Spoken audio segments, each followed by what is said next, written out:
Welcome gamers, welcome. We're going to be playing some SOVL, I think that's how you pronounce it, or SOVL. I'm not sure what the letters stand for, but anyway, this is a very, very awesome game. Thank you for the recommendation. I forget who it was that actually recommended it numerous times over a few streams before I went away a week or so back. And it's an incredible game. It really is an amazing game. So we're going to go through it, and I'm going to do a deep dive on this one because I think it's worth, rather than just glossing over what it does do, and I'm not very good at it, but I understand the principles of what to do. So hopefully this will help you get into it if you are wanting to play it yourself. The way it works is that you've got essentially a whole lot of different armies that you can build up. So you've got like different groups that do come through, and they've got like just a couple of sort of standard ones. But I think it's just worth seeing what the scope is of the actual units. We won't be playing with these. These are for multiplayer or for versus the AI. But we'll actually play the campaign. The campaign is much like a Slay the Spire type arrangement, but with actual tabletop battles, which are quite small. So it's very digestible. In fact, I just wish that games like, for example, Crusader Kings actually had this sort of combat. It'd be very, very cool. Anyway, you've got the Empires of Men and through this other side. I won't go through the whole lot, but you've got, like, some of these are, like most of these are free, but some of them you can then pay for if you really do get into the game. So you've got the greenskins, so the orcs is very, very Warhammer-esque. It feels like it's sort of, you could be playing this and be playing like a Warhammer fantasy game to a large degree. The Dwarf Holds in through here again as well. They all are really quite unique as well. The Elven Conclaves, I played this a fair bit yesterday just to try to get my head into it. The Dead Nations, these are all free. These all come with the actual pack itself. Then you start to get the other ones, I think, which do cost. Yeah, this one you have to then go and buy these on Steam. You've got the Mark of the Beast, you've got the Beastmen. Abyssal Legions back into here, so almost like Chaos Legions, if you could imagine that sort of thing again on Steam, and the Deepwood Guardians back into here, like the Ents and those sorts of creatures, I guess. So so in this case, the bottom three you can pay for on Steam, but the other ones you can play as much of these as you like. So I would suggest that you pick one and get used to it. I'll go through, I guess, the steps as to how things actually work as well. So we won't get straight into the fighting. Actually, maybe we can, and then just sort of delve out to explain the different bits and pieces. That might be the better way to do it, I think.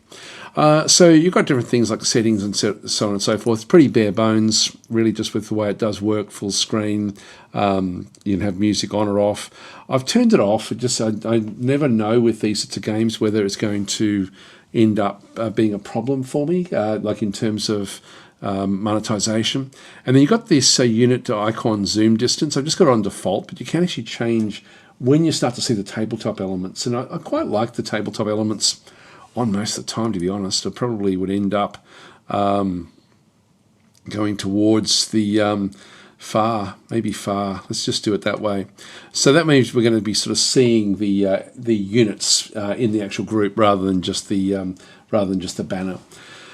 All right, so back over through here, we've got multiplayer. You've got like a ranked game where you can play, like I'm a noob, I haven't played any multiplayer, but you've then got sort of like ranked multiplayer games. You do have to be logged in, like into Steam to be able to do that one. Custom game, you can then sort of go and set up your own custom game. So your Steam status is set to hidden or offline. Multiplayer may not work correctly, etc., etc. I'll just sort of show you what the scope is there.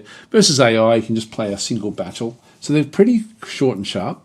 So Klingon was saying, I love the Dead Nations. They're the only ones I can consistently win with. Yeah, it's a very interesting game. Like, it's actually not an easy game. Not an easy game to. I think it's relatively easy to understand, but it's very difficult to master. And so the actual campaign itself is randomly generated, which is the Trail of Death. So we'll go and start that one, and we'll just go through now. We have, I've just got an ongoing campaign. I'll abandon that one. Yes, we are going to really abandon it. And so what we end up having is, again, just those different factions down the side through here. We've got a few other ones as well, more than what we saw there before. So Empires of Men, Greenskins, Dwarfs, Elves, Dead Nations. So they're the ones that are free in the game. Then you've got the Goatmen Raiders. Again, these are now, you have to sort of buy these if you want to play with these. The Abyssal Legions, which look really cool. Deadwood Guardians, so sort of like a elf, Sylvan elf, I guess. Ratkin, which looks pretty cool as well. reptiles. Again, this is a faction pack. So these are all things you can buy for the game if you do get into it. The Darkborn, so Dark Elves, and then the Abyssal Demons, so like a demonic faction there as well. And so they come with a few different starts for this particular one, whichever one you're going to be going for. We'll just go with the Empire of Men, just because that's going to be, I think, the vanilla way to play. I haven't won with it yet. I've gotten close, but I haven't actually won. And you've got a few different factions in through here. Now, before I go in and show that, what I might do is I might just go and open up the rules reference, which is your best friend as you get to used to the game. So just go into the rules reference. If we go to the faction source list in through here, and we'll just go down into the Empires of Men. This will then give me information about who we're playing as, and I'll just see if I can zoom in a little bit here. So the commanders, we've got a captain, so hand weapon and shield or great weapon. So it's telling me sort of what they're armed with, and retinue options: imperial sword, imperial halberd, imperial spear. So it can actually be on light cavalry or a griffin, but he's going to be basically coming in with imperial sword. This will make sense in just a minute. The knight commander is going to be on horseback with knights. I think this is probably the easiest of the Empire of Men starts. And then you've got the imperial wizard, which can be with archers, crossbowmen, handguns, foot knights, etc., etc. Can also ride a dragon eventually. No, it won't start with a dragon. A whole lot of different fireball spells. So when you sort of play the campaign, you've almost got to think, okay, where are we going to end up? We're going to end up with a boss fight. And so where would I want a character like this to be ending up? I'll be wanting him on a griffin or a dragon, basically, at the back end of the game. But I think what we'll do is we'll just go to the Knight Commander. This will give us a few more ways of then playing. And you'll sort of see that they've got like between the captain, now this is purely for the captain, and purely for the Knight Commander, and you'll see there that they're almost identical, except this one's got slightly more discipline. We'll talk about this when we get into the actual game itself. It does go through the various weapons that it has. This is pretty cool, actually. It does actually give you an indication as to what everything is actually doing. So hand weapon and shield, so you end up with +1 defense, a charge bonus with +1 power. Great weapon, +1 power. So depending on what he starts off with, brace of pistols, or what he ends up with, I guess, it's going to then change his skill set. But we'll talk about those as we go through. Then you've got your different mounts. We won't start with these, but these will be things that we could end up trying to get. Now the wounds here are the hit points. So this one's got 5 hit points.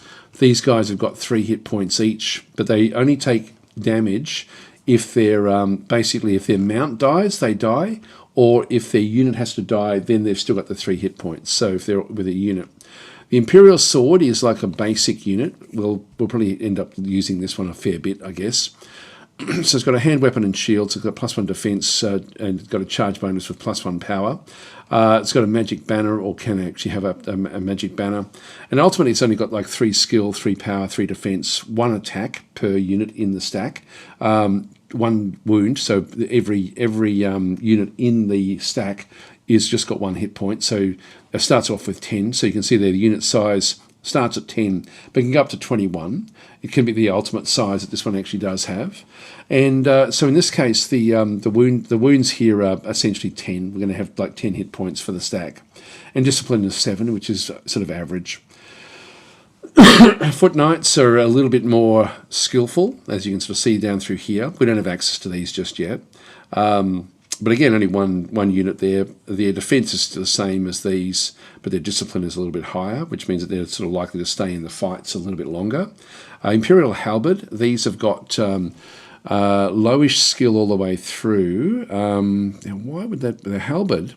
So damage saves against this weapon are never better than 4+. So what this means is that when this one does do damage to other units, it's got like an extra ability to actually reduce the amount of damage that comes back. I'll explain this when we actually get into the actual combat itself. The halberds, I thought it did other things, to be honest. It's got a magic banner again that the can actually put. So damage saves against this weapon are never better than 4+, which is actually pretty cool. We're going to probably have an option between these two. I think I'll still go Imperial Sword. These can get up to 21 as well. Imperial Spear, so these are spear and shield. Extra rank supporting attacks when not charging. I think I understand how support ranks do work. I think that the when you, I'll try to explain this again in game, but essentially we've got spear and shield in through there again as well. So +1 defense, extra rank supporting attacks when not charging. Okay, as it gets bigger. Initially they're just small groups. Then you've got the Imperial Knights. These are going to have better skill. This is like your 2-hit aspect. 2 attacks with the Knights, but there's only 5. They only start off with 5. So the 2 attacks essentially makes it round out to the same as the Imperial Sword with their 10 units. And then they've got the 2 wounds, so essentially 2 hit points per stack, so still 10 hit points at the start with the 5, and high discipline. So that's actually pretty cool. And then Imperial Light Cavalry back into there. You've then got like archers, crossbowmen, handguns. These all do different things. Things like, for example, handguns have got a range of 24 with a power of 4. So all of these have got like different abilities, a range of 30, but only a power of 3. This will come in when we start to fight. This will then come into it as well. The cannon has got a range of 48, and it's got D3 hits and then a power of 8. So you roll a 3-sided dice, essentially, in this, well, probably half a D6 to then sort of get to see what sort of damage you can do. And so these again have got like the maximum unit size is just 1 for each of these. The Imperial Mortar, 2 D3 +1 hits. Actually, that's pretty damn good. We've nearly unlocked this actually. In the Imperial Armory, we do actually have access, I think, to the Imperial Dreadnought. So this one here is we've got ramming speed. It's got a charge bonus. This will make sense as we go into it. That looks bloody good. That looks really good. All right, so that's that faction. Let's just get into the game, and then we'll play as this faction. We'll just go. So we'll go Trail of Death. We'll go Empire of Men. I will go Knight Commander just so I have the Knights. And you can see I haven't unlocked yet the Imperial Mortar. I've unlocked one, but I haven't unlocked everything. So I've unlocked, I forget which one it was, but anyway, I've unlocked one of the things. Hi, Mr. Worth, how are you going? And I hope everyone is doing well. So let's get started. Now we need to pick 2 units to start with. Now we know that we're going to have knights. So we know that we're going to have our leader with knights. And so these are where I can either go with archers, Imperial Sword, or halberd. The next one is sort of usually going to be range type units. So I'm going to go Imperial Sword here, more so than the halberd. The halberd's tempting, but I think this one's got better defense. So let's just go and recruit the Imperial Sword. Here we go. We've got a few different things. We've got a high level foot knight. So this one would be good. The Imperial Dreadnought, I think that just for the fun of having like a range type unit, this one could be interesting. So let's go and recruit this one here. This one may give us a good sort of skill set. So we've got a few fairly heavily armoured sort of units in this particular stack. So we'll just go and embark. Now, Act 1, essentially we have to go through all the way through to the back end, and this is randomly generated. We need to pick our path through. Now, when we get, you can see that we've got battles that when I hover over these are different battles. So it's like Slay the Spire. Choose your starting point, and then you're going to go through. We're going to go from a battle to a random event. This is where we could buy things, and you get money from the battles. It's almost worth stringing together battles like this to get the money before we then go and do other things. The armory allows us to pick up, we can buy equipment, but we can get like a string of 3 battles there, an armory there, and then battles there, and then we have the first of the actual random events, which is sort of, we want to have money for that. Now, if we go that way, no matter which way we go, we're going to end up with an elite battle somewhere. I like the idea of doing this more so than spending the money there when we don't have a lot of money. Battle, a little bit of money there, battle, and then sort of like a major one. That's going to be probably a bit too early. But if we go this way, we end up potentially being able to spend some good money there, I'm hoping, will be sort of what we end up being able to do. So I think this top rung is the better way for us to go. After that, depending on the money that we actually end up having, we could either go, well, if we go that way, we have the option of going back onto this track. And then we have one more battle before the final boss battle in through here. Looks like a dragon. I'm not sure if that would be dragons or something else. But anyway, let's start up here. So when we click on this one, we're literally just going to go through element by element, which is pretty cool. So found a bug, yeah, blah, blah, blah, just it's telling you bits of stuff. Now, these are roaming bandits. And with this one here, you roll a dice at the start. So this is the deployment phase. If you're wanting to sort of see what's going on at all in the game, you can just go and click on this. It will then open up the rule book on what you're actually looking at, which is very, very cool. I would suggest that when you start playing it, that you partake in that and sort of get used to looking at this. It is quite handy. One thing I forgot to do was to set up my units properly. I screwed up there. Maybe not. We still should be okay.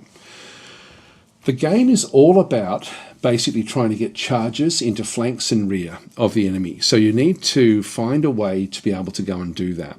So when I hover over the different unit, like I've got the Imperial Dreadnought down through here, it does have ramming speed, so sort of charge bonus of +1 power.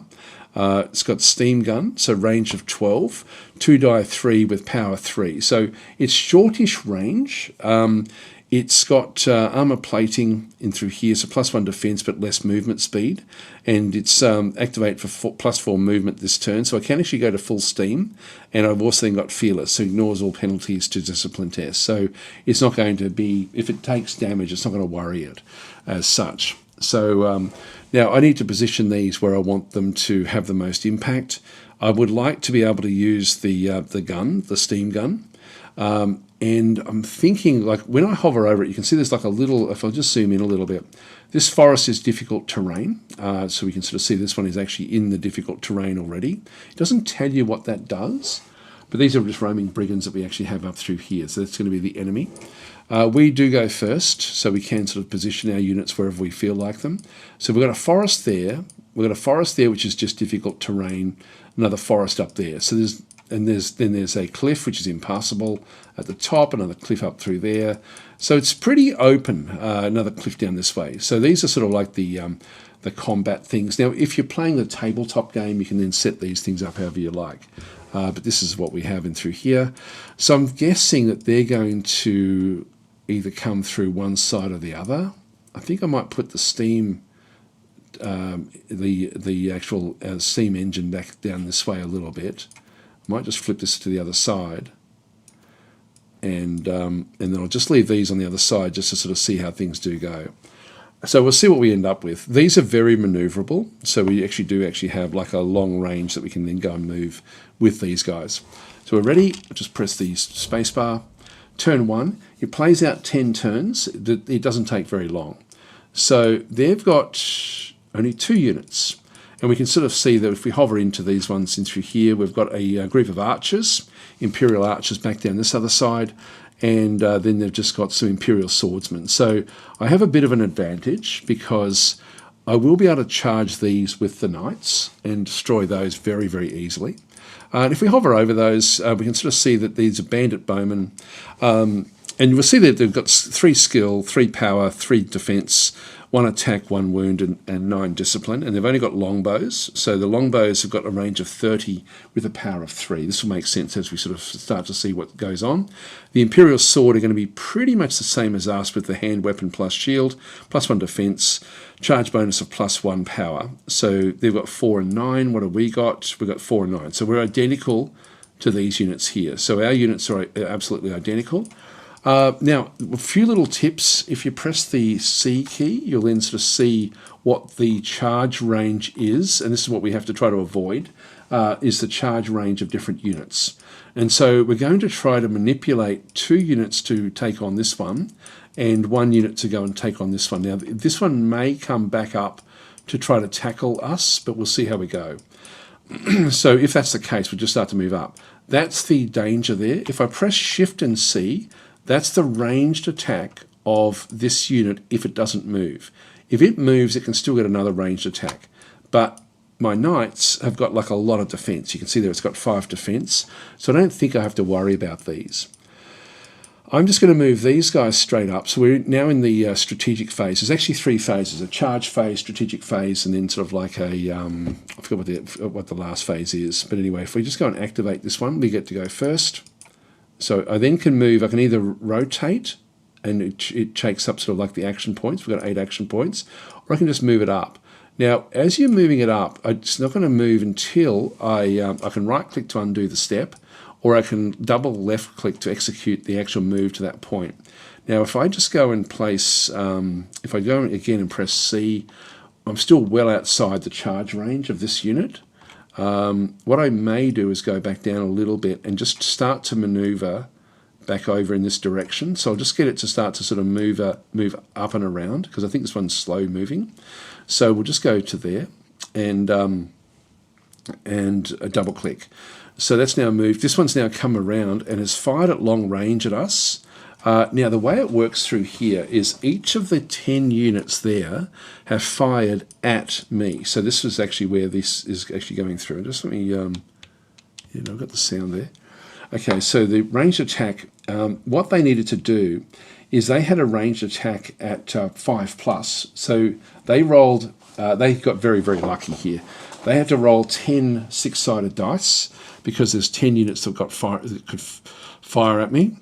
And they needed to roll a 5 or greater to be able to then go and hit me. Now, what this one is when we have a look at it, it's got a skill there of 3, which should be the sort of like the 2 hit. And I'm not sure exactly how this thing then works in terms of the actual elements we actually have through here, because we've got high defense there, but that's nothing to do with the 2 hit. Yeah, I think the 5 just means that the skill, it's got to sort of be like that's a hard hit. But they got 5 of these. They got 5, 1, 2, 3, 4, 5. The others were underneath the number, so they were just very, very lucky with what they had. But we actually, because of the difference in the attack, they've got a 3 attack against our 5 defense. We end up with only having to roll a 3 or greater to be able to save against these. So the 5 attacks will now be, we'll try to save against these by rolling 3 or more, which means a 1 or a 2 is a hit. Anything greater than that, we actually avoid. So I'll go and roll this one, and there we go. We actually, again, rolled very unluckily, and we ended up having like 2 hits came through, but 3 missed. I sort of thought we may be a bit luckier than that. So we managed to sort of save 2 of the 5, which means that there was 3 damage that should have been done back into here. The wounds, actually we've got 2 wounds there. I thought that would have killed one of them. I'm pretty sure that one's still okay. Don't know why that's the case, to be honest. So yeah, I'm unsure as to what went on there. So we're now in the strategic phase again. So they've actually moved. These guys will be moving next. I'm just going to activate this one and move it up. Oh, this one can move at 8. I can also, this is a ranged attack at range 12. If I'm unsure, I can again X will then show me my ranges, and Shift X will then show me the range of that particular attack. So I'm just going to move this one straight up and just get it sort of close-ish to this other unit, which should move down. So we'll just double click, and this one here, if I press C, it's going to be sort of outside the range. So we will get a shot with this one next turn. I could move up even further, but I don't need to. These here, if I go and press the X again, you can see that we don't quite get the shot there. But what I want to do is I want to be in a position to attack these next turn. And I'm only going to be able to attack the front, but that should still be okay. So we're in the strategic phase, which is the second phase of the combat. Maybe I'll just quickly go and have a look at what it says here about the rules. So it's the charge phase, strategic phase, and then the combat phase. After the charge phase, we end up in this position here. We'll just go back to that one as we get to it. So what I want to do is I want to set up a charge here. If this one comes across, I've still got this one sort of covered because I'm going to be able to at least move up. So it's all about maneuvering and where we think this one will go. This one will either come down to attack one of these 2, in which case I want to be on opposite sides of it, or it's going to move across to protect this unit. So I'm going to go and move this guy up. Now, this particular knight, hang on, why is that? I've got the, sorry, I've still got this unit selected. I'm just going to go and click on Done. He's moved down. He's moved straight down to affect what's happening there. If we press C, you can see we're just outside the attack range, which is fine. I'm actually happy with that. So he can't attack next turn, so we can't charge. in the charge phase. But we want to set up a charge in here, but we don't want to be in the charge range of these guys. So we want to do the charging. We don't want them to do any charging. So this is actually where we can go. Now if I activate this unit and double click it, I've got 15 moves here. And if I, now that I know that this one's over here, I can just literally go straight for it. I'm not going to be able to get a flanking shot against this one. So I'm just going to move this one up. By pressing C, I can see where that one can go. So I don't want to go up into there where it can charge me. I just want to be on the outside of it. So I just want to be sort of like just sitting on the outside of that, that range, just so I've got the range next turn. So I'll just go and do that, and done. And now it's the combat phase. There was no combat anywhere. So now we're back to the first of the phases, which is the charge phase. The only thing that can charge is this unit here. Can charge into that unit against the Imperial Archers. The Archers have only got a 3 defense against a big attack that we actually have. So the Knight Commander and the Knights have got like hand weapons, so they've got a charge bonus of +1 through there. Heavy armor, they've got extra defenses but less movement, and then back down here the actual commander again has a charge bonus. So this first phase is very, very big and important. So we're just going to go and charge in, and so that's now been designated to charge. Nothing else can charge, so I can't do anything else this turn. But if I had have moved up into that range, this one could charge me back and sort of half diminish the actual charge itself. In this case, they don't actually have, like we're doing the one doing the charging, they're not doing any charging at all. So we'll confirm the charges. So in we go. Now, the combat isn't worked out yet. It's just that we actually have this one now sort of phased up. Right, so now we're in the strategic phase, which is the movement and firing phase. This one can't fire because we've actually charged it and engaged it. So that one can no longer shoot. This melee is just doing what it's doing. Now this one has already moved, so it's actually moved into here. And you'll see there when it does this, its next move can actually hit the front of both my units. So it can choose which one it goes for. What I want to do is I want to make sure that we don't just go front to front. I want to try to get something that's a little bit more maneuverable. So if I activate this one here, I'll do this one last because I'm going to be able to just move up and hit this one from the flank. So I can sort of get this one ready for a flank attack. If I press the C, I can always just see what they can do. So again, if I click on that one there, we can see what it can actually target. And similarly, if we go and activate this one, I can ultimately do a front one there as well.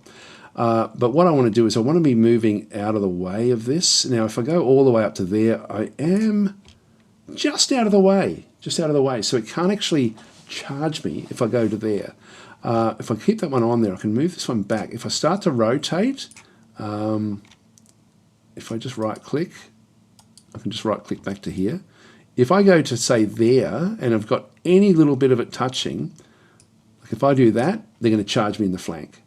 So I don't want to do that. So I'm just going to go and position this one just up a little bit and just have nothing actually touching.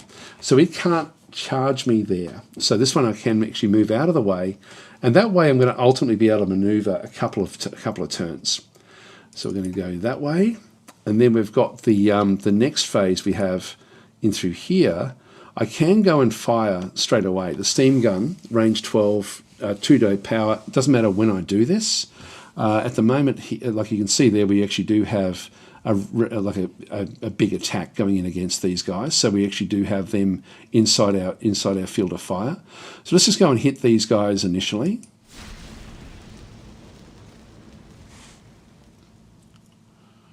And so they've been hit. You can see there that with the dice that we rolled 2 die 3. We've got sort of like some damage in through there. I'm not exactly sure. They have to save a 3+ to be able to then sort of save against themselves because of their armor. And so if we just go and click on that one through there, and they actually managed to save all of them. So none of them actually got damaged. So we're now going to be moving this one up, and I can't charge. I just want to look at the C. How far up can it go? Just go to, say, there, and then rotate. And now we're in a position to charge it in the flank next turn. And it can't charge us because it has to be, you can't maneuver and charge. You have to be able to charge right from the start. So that's a good position for us. So we're in a good position there to charge it in the flank. This one can't charge. This one we actually now already charged. So I'm going to click on done. We're then going to move out of the strategic phase of turn 2 into the combat phase, where we actually then should smash through these in a big way. So we now actually have still got the strategic phase, nothing else we can really do. So there's I can activate that one. I can do special abilities. So I've got Furious Charge, activate once per battle, commander and retinue re-rolls attack rolls for 1 turn. I don't need to do it against these guys. I'll need to do it against these. So I'm not going to do that one. So I'm just going to go and press done and done. And now we end up with the combat phase. And so in this case, the first one is our commander. So he's coming in with a skill of 4, which is a 2-hit, essentially the 2-hit against the skill of the enemy. They've only got a skill of 3. So we have one extra skill there. You can actually go and click on these, and I might just do that as well, just to sort of show how this one does work. This is our first actual combat. So when we look at the skill sets in through here, so the skill, and a unit's skill is a measurement of the unit's training and general fighting ability. It is used to determine hit chance in combat and also for ranged attacks. And so in this case, so it's sort of like you can't use the range attacks, but it's the hit chance for us to hit it. Power describes the unit's physical strength and hitting power. It is used to combat to overcome the defender's defense stat. Now we've got high power and they've got low defense, so this is where we're going to be doing a lot of damage. Defense is a combination of the unit's general toughness and armor. It is used to determine the unit's damage saves against incoming hits, so that should be low for them. Attacks, the unit's attacks is how many times it attacks, the wounds are how many hit points each thing has, and discipline is what it sort of needs to be rolling, or how it helps it to stay in the fight afterwards. So anyway, that's sort of where what we're looking at through there. Let's just go back into the actual game itself. So in this case here, we're fighting with the commander. Now he has 3 attacks. He's got a skill of 4 against their skill of 3. So we should have, all we have to do is roll a 3+ to then get hits with the 3 attacks that he has. So we'll just do the attack roll. So do that one first. So this is skill versus skill is my understanding of how it works, with 3 attacks in here.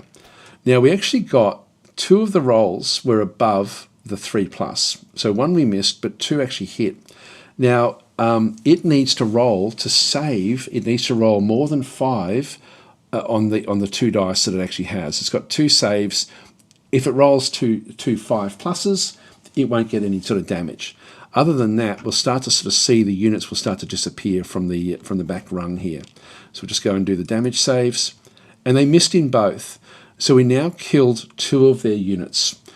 At this point, we can see in the terms of the combat that we've actually got a kill of kills of now +2, and so we're getting a score for the actual melee combat that we've got, a 3 versus 1. We've got a difference of 2. This is where their morale will kick in after this combat, where they will possibly run. And we've now got the actual knights. We've got the extra knights that have come back in through this other side. This is Alric's Crusaders. They've got the hand weapon, etc. So they've also got a skill of 4, power of 4 against a power of the defense of 3, skill of 4 versus 3. So they've also got like a 3+ to get the hits, and there's 9 of them attacking. I think one of them did get killed, actually, I think from the ranged attack. So let's just go and attack this one. So attack roll of ×9. And wow, we hit 7 of them, and they need to get a 5+ because of the power against their lower defense. They need to roll a 5+ to be able to save against all of those 7. So how many is there left? 5, 6, 7, 8. So there's potentially we could actually get them down to 1 unit. And they did save 2. So they got 2 of so 5 of them got killed, and we can see there the whole back rung has now gone, plus 2 of them from the front. This is a massive, massive win for us. So this particular melee, that's why we didn't need to use that special ability in this instance. And so that unit attack. Now they're attacking us.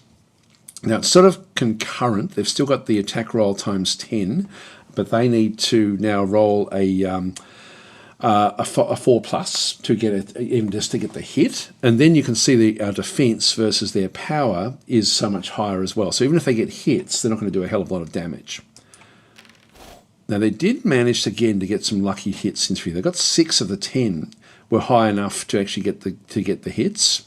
But we only have to roll a 3 plus against each of these. And each one of our units is worth 2. So we'll just do the damage saves. And we actually saved, there's only one that we missed there. And so I think we lost a unit there. And so we ended up, they got 1 kill, we got 7 kills. And so we win by 6 for this one through here. What they need to do is they need to roll less than 2, I think less than or equal to 2, essentially on 2 dice to be able to stay in the fight, which is going to be very, very difficult for them to do. And they rolled a 7. So they didn't hold, they run away. So they've now lost morale, and we're now into turn 3. I hope that makes sense. It's like I mean, I'm in the way a little bit of the dice, but anyway, you can sort of get the idea of what actually happened there. And it does sort of keep like you can sort of look back through the dice rolls, which I really like as well. The fact that you've actually got the full combat there. Maybe I'll move my head across. Actually, I should have looked at that before. Or up to there. That's a good spot. Sorry about that, guys. Oh, hang on, no, that's actually, there's more information up there. I'll move it to here. Move it to there. There we go. So Grassburgess is saying rolling 50% hits on a 5 plus. Let's recruit those bandits. Yes, they were very, very lucky. So we're still in the charge phase now, but nothing. The only thing it can charge is this one here. Now let's have a look and see if this is worth doing. So it may not be worth charging. So we don't have to charge every single time. We've avoided the charge there. Nothing else. That one I can still finish that one off. Look, I get points for the kills. I'm not going to be. I don't think I'm going to need it back over here, because I can smash it. I can absolutely smash that. If not, I can maneuver into hitting this one again next turn.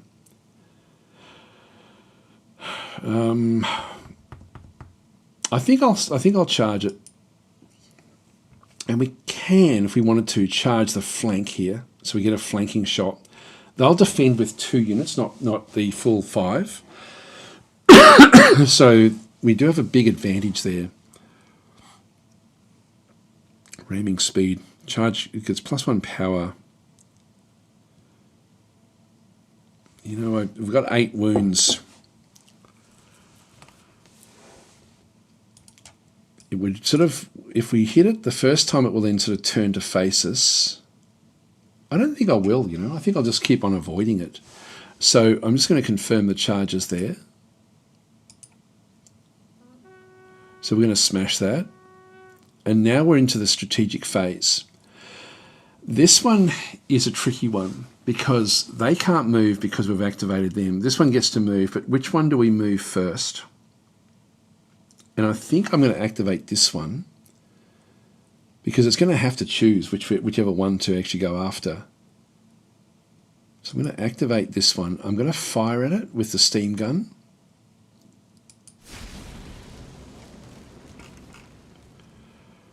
And we've got four attacks. It needs to roll 3 plus. And we got 1 kill. So we got 1 kill in there.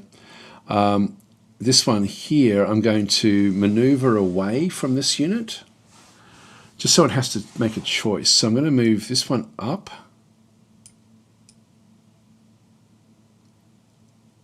To see where we can actually then go and change the angle.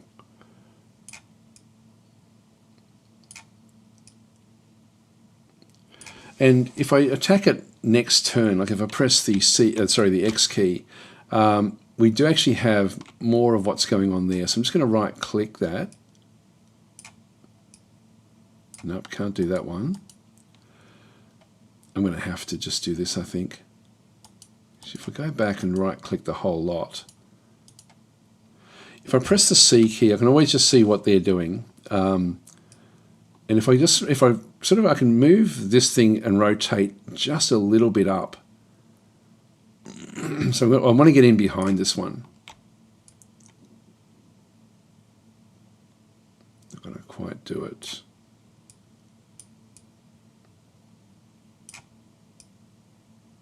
No, I can't do it. Just right click.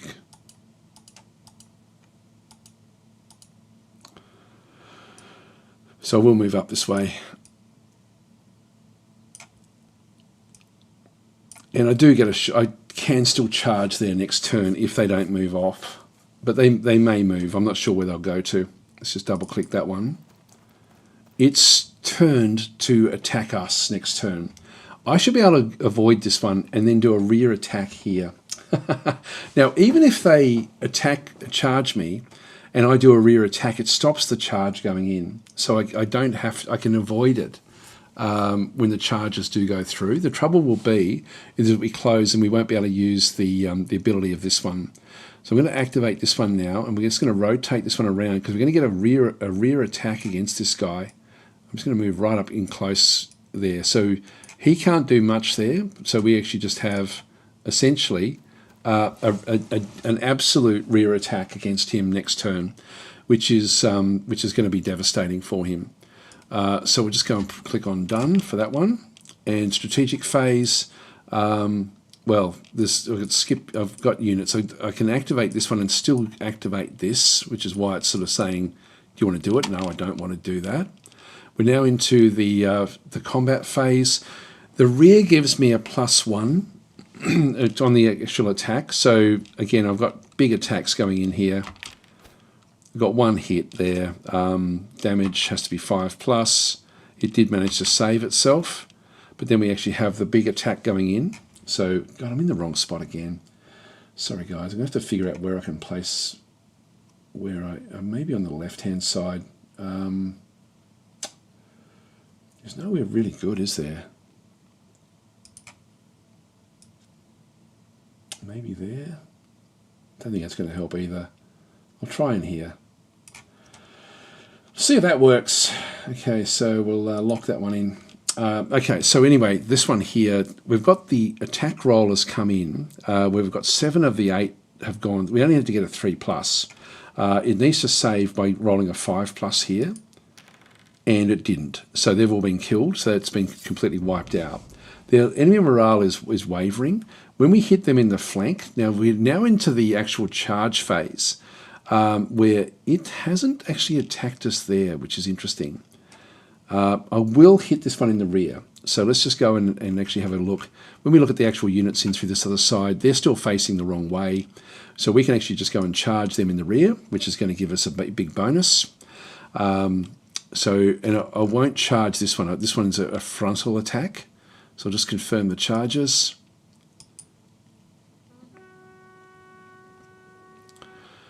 Now it's the strategic phase. So we want to get in and get another flanking attack, possibly another rear. They'll probably just turn around anyway. And we can now maneuver these. I want to move these back in to get a rear attack against there if we need to. So if I press the X, that will be able to hit that one next turn. Just need to move these out of the way. Double click. And then we activate this one. Maneuver. I can't fire with this one. And if I just press the X, I think I hit it. Yeah, it looks like I still hit that on the flank. I might just right click that one slightly.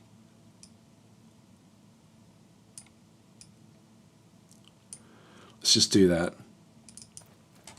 That gets out of the way of this charge. And it does give me, I can't fire, like that one, I can't actually do anything, so I've got nothing I can fire at. So just click on done there. It's still a strategic phase. Now we actually have the rear combat. So we have a +1 rear, a rank bonus there of +1. So we already have a 2 advantage against these guys, but this is now fairly, fairly even with the, with the actual layouts that we have in through this other side. Power, though, we end up with extra power. I think because maybe their shield doesn't kick in when they get attacked in the rear hit like this. So we've got all 10. We just need to get a 4+. Whoa, wow, that was lucky. We got heaps and heaps of attacks in through there. So damage save is ×9 back in this other side. So they need to roll a 4+ to be able to save against the 9 hits that we've got. And they saved what's that? 1, 2, 3, 4, 5. So they saved 5 of the 9. But now we're actually got an advantage of 6. Now they have to figure out, are they going to run? So we'll just do the break test, and this should be the end of the combat because now everything will be running away. Yep, they're running away, and that's it. So we end up victory essentially through morale. We didn't kill all of them off. But that was actually, so that is I guess, a deep dive into the combat, the way it sort of does work. It is all about maneuver. When you start playing it, you just randomly sort of push things around, but it's all about the maneuver. So Mr. Worth saying, so this game is free and you can buy different armies? Absolutely, yes, absolutely. And Invictus is saying, hey Daz, you came back from your trip, super cool. Yes, yeah, no, I did, yes. Well, day before yesterday is when I got home. So cannot this tank move backwards? No units can move backwards. You have to maneuver around, you have to turn them to maneuver. It's sort of, you've got to think about that as well, like when you're sort of going in, you can be boxed in. Anyway, that's cool. They killed 8 enemies in combat, so they've now become deadly in through here. Deeds of Valor, so we'll just go and click on OK. This is for the Aldrich's Crusaders. And after every battle, you do get a little bit of a bonus. Now, we got one of our units back in through here, but we can actually, then we've got a choice here of whether we go, when we pick up 1 XP, I can go and replenish the troops in through this other side. We didn't lose anything through the battery or through the Imperial Dreadnought or the Imperial Swords. So definitely can just pick up gold through there. So we can just pick up sort of like a random amount of gold. The more gold we get, the better. We want to get this one, fairly high by the time we end up being able to then go and buy something, because we want to be buying big things. So in this case, I've only lost 1 unit. It's not worth doing this. I can do this to try to pick up more gold. So we've got 9 gold there. That's actually worth doing. So I'll just go and continue. And so we only lost 1 unit ultimately through that whole battle. So that was the first battle. Now we just keep on moving through. I won't spend as long going through and explaining things unless you guys, want me to explain. I know some of you do actually like me to really go through in depth. I'll do a couple more where I go in a bit more in depth. We've still got 2 more combat coming up before we can then go and start to spend money. And again, it's random who this one is. This one looks like Orc Scouts coming through. So we've got a it's either going to be open or difficult terrain. We've just got forest everywhere really in through this other side. And I'm thinking if there's scouts, they're going to be moving very quickly. And so I do want to be able to sort of stop them from doing things. So I think I'm just going to position. I think I'll position it on this side of the. Which I'm not sure which way I should go with this. I forgot to change my my units again. I don't think I can do it now. You can actually change the widths. I want to have this just on the outside edge, just to be able to try to get flanking shots. And we'll just see how we go. I don't think the Orc Scouts are going to have very much defence, I would imagine. In fact, if we're unsure, we can just go through and click on the deployment phase, or this one in through here, and ultimately just go straight through to the faction source list. Go to the Greenskin Tribes and get a bit of a feel for... Now, we shouldn't have any of the actual commanders. They're quite difficult. We won't see Wyverns or Giant Spiders, I don't think. Orc Warriors, we may see them in this early stage. Maybe Goblin Mobs. We start with 15, so they've got a lot more people. Spear Mobs, there's the Raiders. We saw those, so they're likely to have these. Unit size 5. So these are going to be cavalry. So Bull Riders, maybe Wolf Riders as well. So the Bull Riders have got higher power and higher defence than the Wolf Riders. Swift, +1 movement. Yeah, these are charging units in that case. So we're going to have to sort of figure out what to do about charging units. So that's what we're going to be sort of dealing with, I think. So anyway, let's go back in. They get to move first in this case. They rolled the dice. Deployment I'm happy with. Right, so we've got 1 boar unit there. There's only 5 of them in that, but they are cavalry. So we're into the strategic movement phase. These are just Orc Warriors, 10 of them in there. And we can see down through there that they do actually have 4 defense. These are much more powerful than what we've seen before.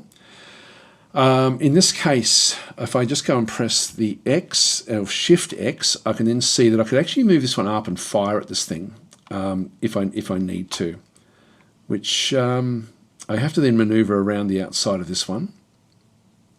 I might flip that over. Let's go and do that.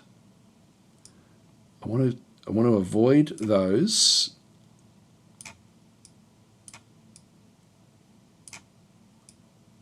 And if I just go Shift X again, I can hit them at that point.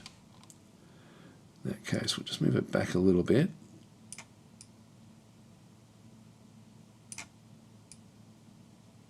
And Shift X, yeah, I still hit them there. So that for me, I'm going to want this one on this side to attack this one. I'm going to come up through the side as well, because this one will then try to attack these. I'm going to flip these across. I'm just going to double click that one. We can use the steam gun in this case. I can also give it more full steam and get 4 more movement if I needed to, but the steam gun is ideal, so we'll just go and hit this one, and hopefully we get some hits. We've got 4 hits. It needs to roll a 3+, so we're not likely to do much damage. Actually, we've got 2 damage there.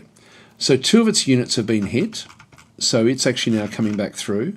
Now, again, very important to see, that one cannot hit us with a charge just yet. It's just slightly off. So when I activate this one, they've now completely moved. I now know exactly where I've got to be. So I'm going to go and move. If I go and press C, they can actually hit there. Let's just go up into here and just keep that C on. I can't quite maneuver around the outside edge there. All right, so they can't charge me this next turn. And we'll activate this unit now. And we're just going to skip past this one.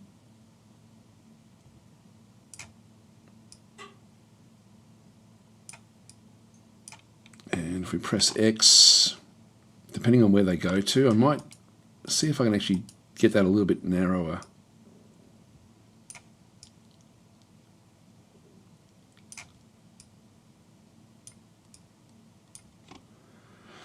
Maybe not. I don't know if I'll be able to get in range of that one next turn. But anyway, we'll just leave that one where that is. So we'll be wanting to, now it's turn 2. So there's no charge that can go in, so nothing can actually hit the charge phase. So the charges, yeah, there's nothing there. So it's just going to be skip charges essentially. Now I get to move first, which is actually not the best. You want to be moving last. We'll get to move last as well, but in this case, I don't want to skip the phase because the phase is very, very important. What I want to do is I want to activate this. I want to steer clear of this one with this unit here, but I want to keep on firing at this one. So I'm just going to go and hit this one here, activate, and we're just going to move out of the way a little bit. And just get that one sort of, just so that there's, if anything, it can only be a frontal. Just press C. Now next, they still can't charge because it's just going to be strategic movement. They're going to move somewhere, I don't know where. I might just take that one back a bit further.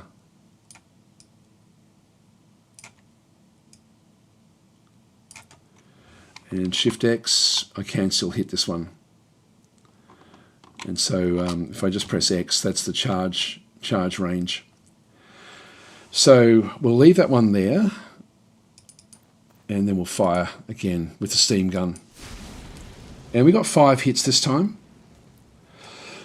Again, they need to roll 3 or plus, 3 more, and they managed to roll everything. So they're saved against us completely. That unit's done. Now it's coming down to start to charge this particular unit. So I can now activate this unit and get ready to try to hit this one. Not sure exactly where I should do this. Let's just move up into the trees.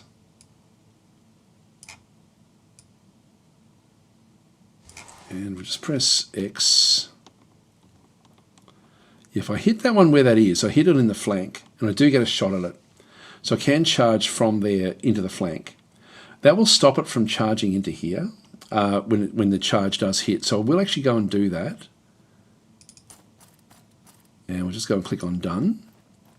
And this one's now getting ready. If we press the C key, it still can't hit this one. So it's not in a good position. It can hit this guy though. So this is now within range. So what I want to do is I want to move this outside of the range of this particular charge, because I don't want any of these. But this one here at this stage, if I press C, this is the enemy charges. They can charge into the forest. They can't charge into there. So this is sort of hidden from them from their charging. The only one that can charge is that one into there. And we can charge back if we wanted to. So I want to activate this one.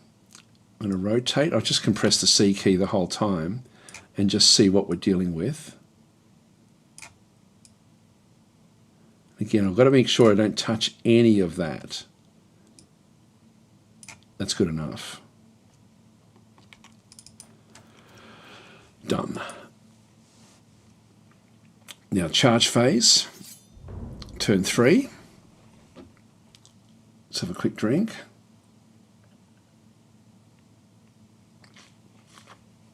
We have to go first, unfortunately. I do have a charge there where I can actually charge these guys. These do actually have high defense. I'm going to charge them with this and keep this one off just for a minute. So I'm not going to charge with this one. But when I charge with that one, I don't get an ability to do much against this one. Sorry, against this one here with this unit.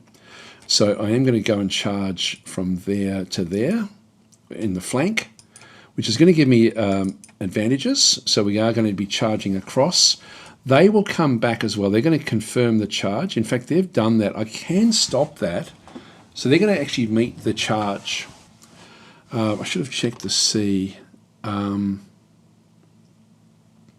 that case, I might charge this one, I think. So we'll actually intercept. I'm going to intercept this one to stop this one from intercepting this one. So by doing that, I force a fight here, but leave these to hit the flank. That's now stopped its counter charge. So we've now got the two. We've now got like two charges going in. One at the front, but it's still stopped their actual charge. Hi Tenru, how are you going? So that's actually now sort of set up. This one can't hit anything again. If I just press C, it can't quite reach anything. It will after the charge phase, so then we're going to have to go up and sort of stop this one. We'll need to decimate this one as quickly as we possibly can. So we'll confirm the charges.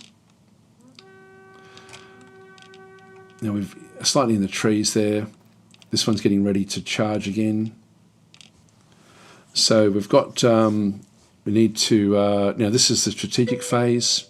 Let's just go back and press C. They can now do a flanking charge against us. We need to get into a position where we can do a charge against them. So Tenru is saying this game gives me tabletop vibes. Absolutely, it is actually, it's a tabletop game that is being digitized. So that's actually exactly what it is. Very cool game, actually, very cool game. Now we do actually have the difficult terrain there. Strategic phase, I am going to now press this one here, Furious Charge. So activate once per battle. Commander and the retinue re-rolls attack rolls for one turn. So we'll go and do that, which will then give me power back in here. So this particular group will then have an extra roll, essentially, to try to decimate what we can in through this other side. They'll be coming into charge next turn. I need to get into a position where I can do a charge there where they can't reach me. And unfortunately, it means I have to get over to there somehow, which I don't think I can do. Like if I go that way, I really can't do anything. I don't want the flank charge going up against into my other unit. I'll just right click that. And maybe what we do is we just set ourselves up as a frontal target. I think that's all I can really do here.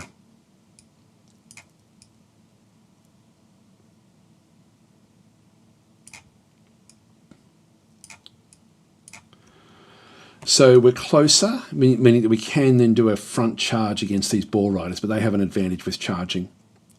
So we'll do that to try to stop them if we can. So we'll just go and position ourselves there to block this, just so we can finish this off. Now we actually have the flanking shot. Now we do actually have, we've got Furious Charge back into this other side. And so this one activates once per battle. Commander of the retinue re-rolls attack rolls for 1 turn. So we'll just sort of see how many we can damage in through here. So the commander is going first. Attack roll, 2 hits, 3 hits with the re-roll. So we've got 3 hits. They need to roll a 5+ because of the flanking shot to be able to then sort of save themselves. And they did save 2. So we killed 1. Okay, that's 1 of them down. Then we actually have the big tank coming in. It's got a 4+ that it needs to roll to actually hit it. So we'll do the attack roll there. It hit 4 times, which is good, and it needs a 5+ to save against this particular steamrolling tank. And it only saved once. So we killed off 4. We've now got a difference of 5. They will still get an attack against this guy. The opponent now rolls against us. 1, 2, 3, 4, 5. Now we've got 8 hit points, so we're still okay. In this case, we need to roll a 2 or more. So we've got big armor. Our defense is 7 against their power of 4, so it's easy for us to defend. And we missed 1, so we did actually lose 1 health point. And now the rest of our forces are now going to be attacking this thing in the flank. So there's 1 hit that they got back so far. Then these guys are going to now hit it from the side.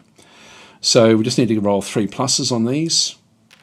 Whoa, 8, 9. So we end up with 9 hits. They need to roll a 4 more, a 4 or plus, and there's only 4 left. And they didn't manage to do it. So we've wiped them out completely, which is good going for us. Now, they're going to attack us. Tenor is saying, is there a campaign and a story that pairs with the battles? There is. We're playing a random campaign. Basically, there's the random campaign, or there's just combat with the different units. But it's very cool. Now, this one here, I can counter the attack. And I might just explain what's going to happen here. I can either just let it go, and actually, what I can do is I can actually go and click on this one. You can see there it says not enough movement speed to get out of the charge. When you get charged by a unit, like if I press C, you can see that it can actually go all the way out to here. If I was back in here somewhere, and I should have thought of this, if I was back in here, I could have fleed and run away to over here somewhere. But I'm too close to them to be able to do that. And so I either have to just sit here and take the charge. If I do that, it's probably best for me to sit back and actually take the charge. Because if we go and meet them, it's going to be in here somewhere, and I won't get the benefit of these units being able to maneuver and do things. So I'm just going to stay where I am. I'm going to skip the charges and allow them to come through. I don't get a charge myself. I don't think I do. No, I don't. I've almost got it, but not quite. So we'll just confirm that one. So they're moving in to attack. Now, we need to try to get into a position to be able... This one, hopefully this thing will hold on. So we'll just go and activate. And I can't go past that unit. Okay, so we'll just go and right-click that one. If I activate that one... No, I need to... Now that I've done this, I need to maneuver this one.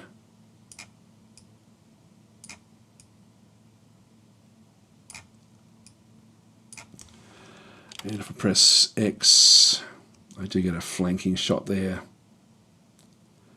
The trouble with that is it's not going to be quite what we need. If we can somehow hold on here, ideally, I would have been able to get this one back. Let's just see if we can somehow... No, I just can't maneuver it around. No, I can't get past it. I should have moved that one first. I've screwed this one up.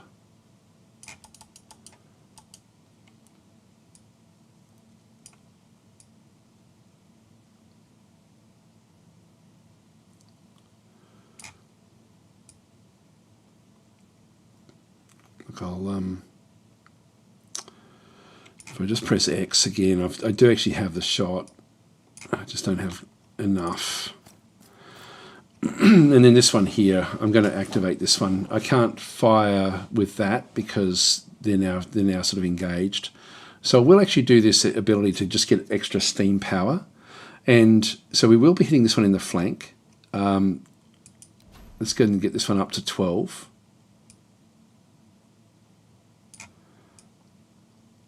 Oh, not quite enough.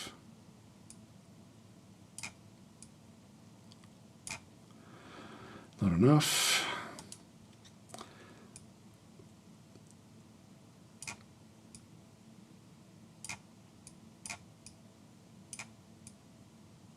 I'll have to try to get on the other side of it in the course of a couple of turns. So hopefully this thing will hold on. That's the ideal. Will be for it to actually, you know what I'm going to do? I'm not going to do that. Oh, I can't undo it.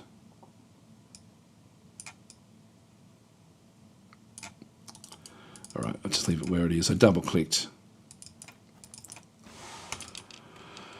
Done. All right.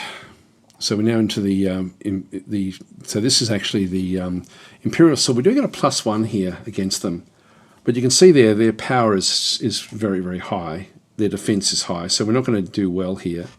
Attack roll, they attack us. They've got 10. They need to get 4 pluses.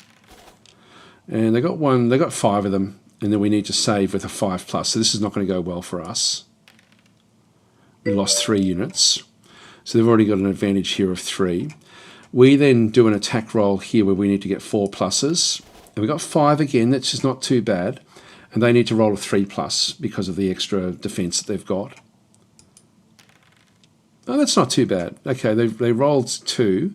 Now, the opponent, we actually slightly win this, which is unusual.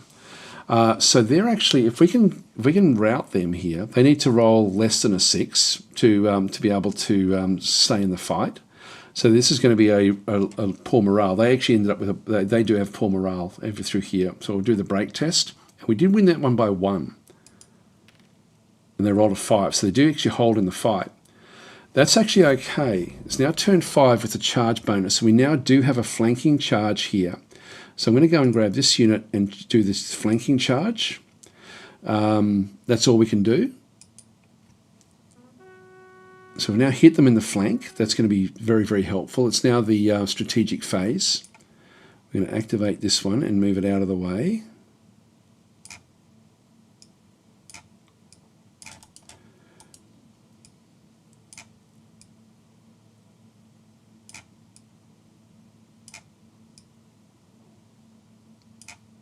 And if we press X, sorry, Shift X. No, X should still, we may be able to get a flanking shot there. Let's just leave it there.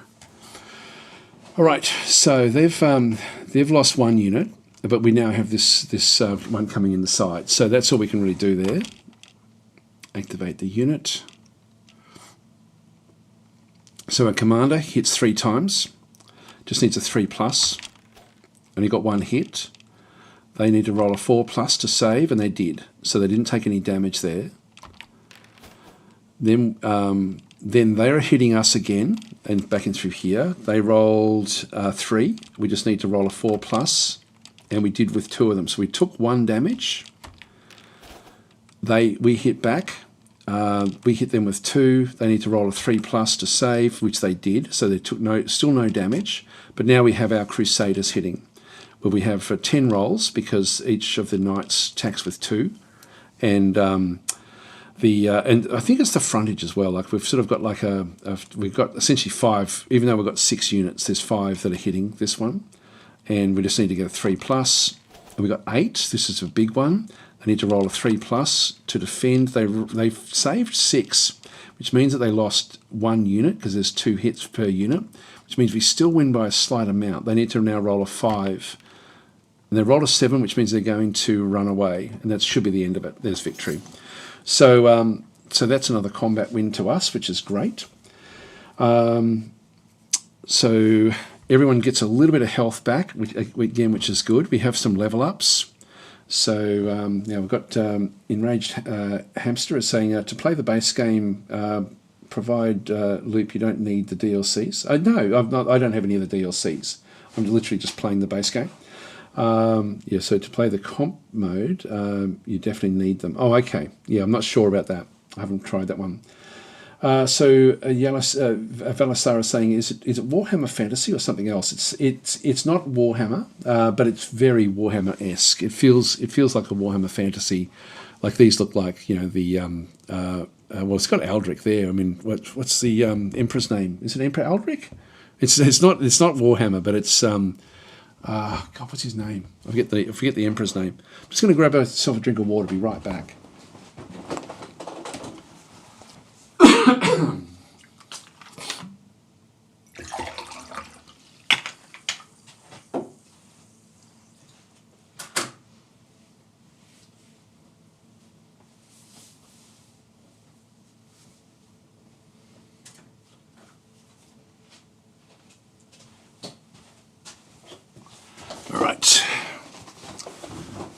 Yeah, I could see this being a very, very good Warhammer game, actually.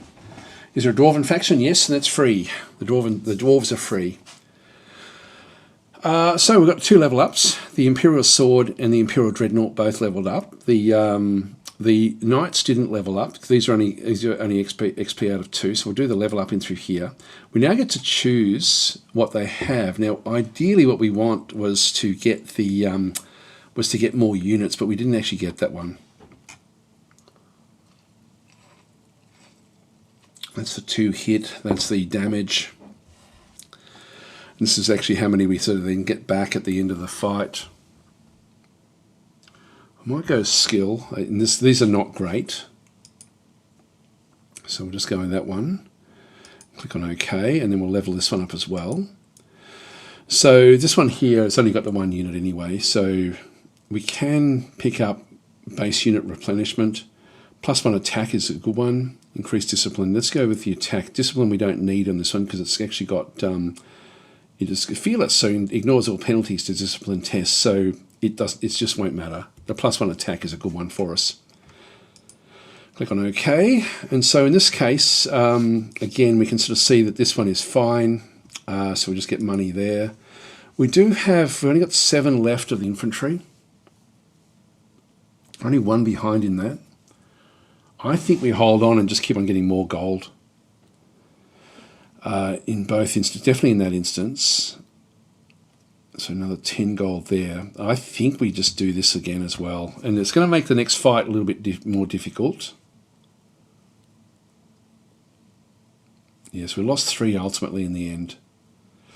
It's tempting to to get them back up to speed, just because they're going to be weaker for the next fight. Yeah, really unsure about this one.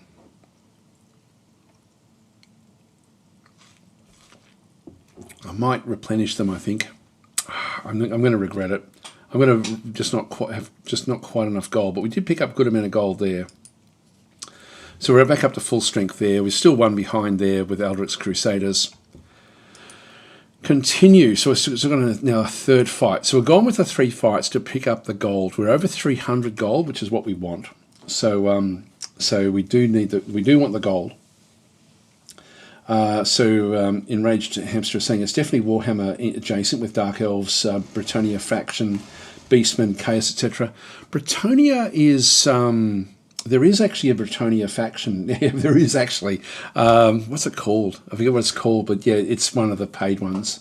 So yes, it is very, very adjacent. So it's very similar to Warhammer. Oh, actually, sorry, I missed a comment there. Argent Usher is saying, "Hey, Daz, did you put on your cloak of displacement today?" I know. I just took it off, actually. It was a hoodie, but it's really cold here at the moment.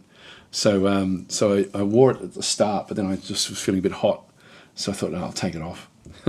All right, so we're going to go into here. Then we can spend some of the loot that we end up with. So let's go and do this next battle. These are sort of minor battles. Mossbeard, okay, we're going to be going up against 1 big unit. So we'll be wanting to surround it, really, essentially. So again, I'll probably have the Imperial Sword in the middle like this. Happy enough for them to sort of just stay on the flank, I think. And I will actually just have this one go up. I'm assuming they're going to come through the middle here. So Mossbeard is just going to be an ent. He gets to move first.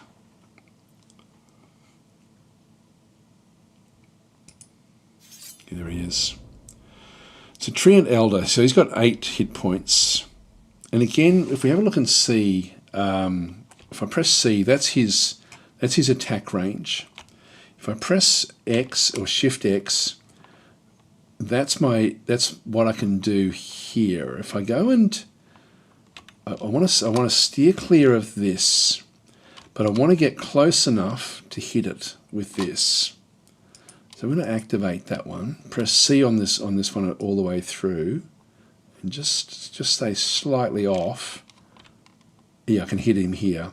So I can actually hit him from that position where he still can't get a charge back against me. I think I'll still just keep on firing, like going straight up. I can, if I go Shift X, I can actually rotate this one slightly, but by doing that one, I probably, oh no, I'm still just slightly outside of his range. There's a gap there. So that sort of works. Then we'll do this. So we hit it 4 times. It only needs to roll a 2 or more to save against itself. And it did. So it saved all of those. So what we want to do is we want to get this thing surrounded for when we do go in and attack it. So the Imperial Sword, again, I'm just going to press C. I want to be just on the outside of that one. I should just click on done with that one. Activate. And we're going to sort of try to maneuver outside of its area. Now that can charge at me.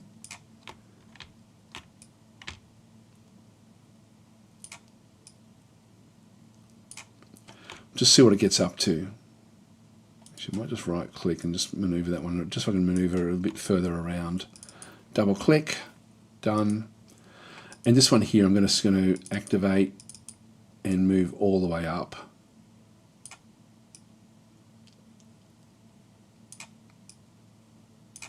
Just to start to come in behind it. All right, there we go. So that's now the strategic phase. Charge phase is the next one. No one can charge anything. So I'm going to now, I can't do any charging, but I can maneuver this one. Now I know that he's going to maneuver down to get ready for something, and I don't know what that will be. I don't think he's got any other, what's he got? He's got take route. For 1 turn, reduce move speed to 0, reroll failed damage saves and discipline tests. Okay. Bark Skin gives him less movement but extra defense. Spirit of Nature ignores difficult terrain, so he can just move straight through the forest, and he ignores all penalties. Well, he can't really hit me, so I'm going to go and this is just going to be the positioning of what's going to happen here, I guess. So this is the charge phase. I mean, we've got to skip the charges. Now we get to move first. Again, I just want to go Shift X and just sort of see when I move up. It's still got him there. Still got him even there.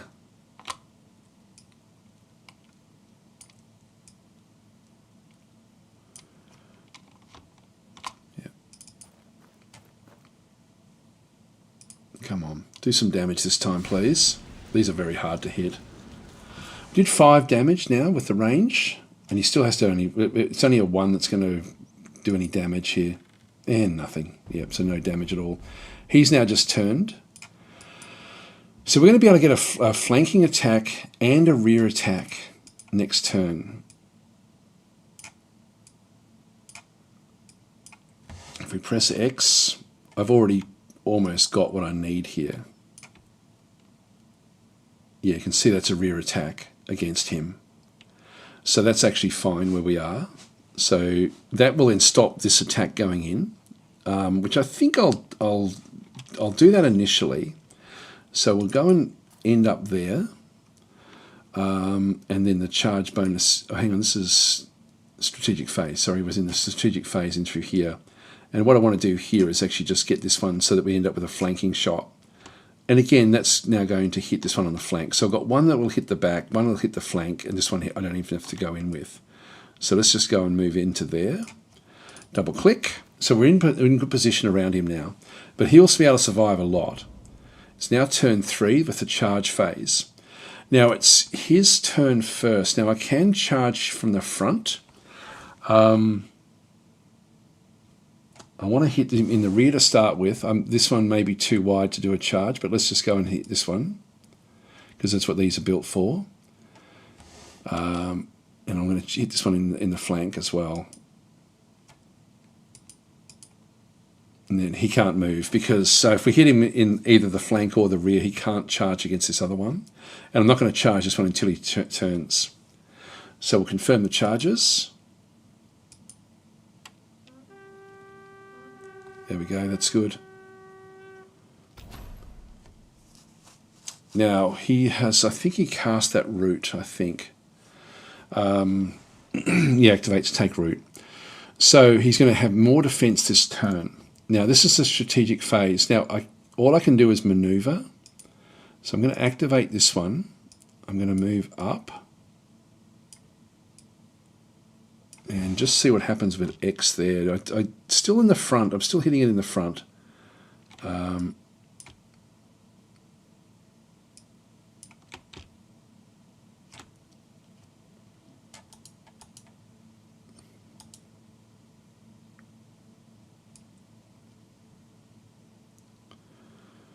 It's not going to be helpful.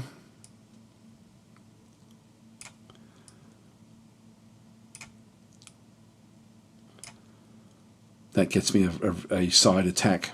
So I'll go that way. I could have actually used the extra movement to get into even better position, but that does give me an attack. He can't move away from here. He shouldn't be able to anyway.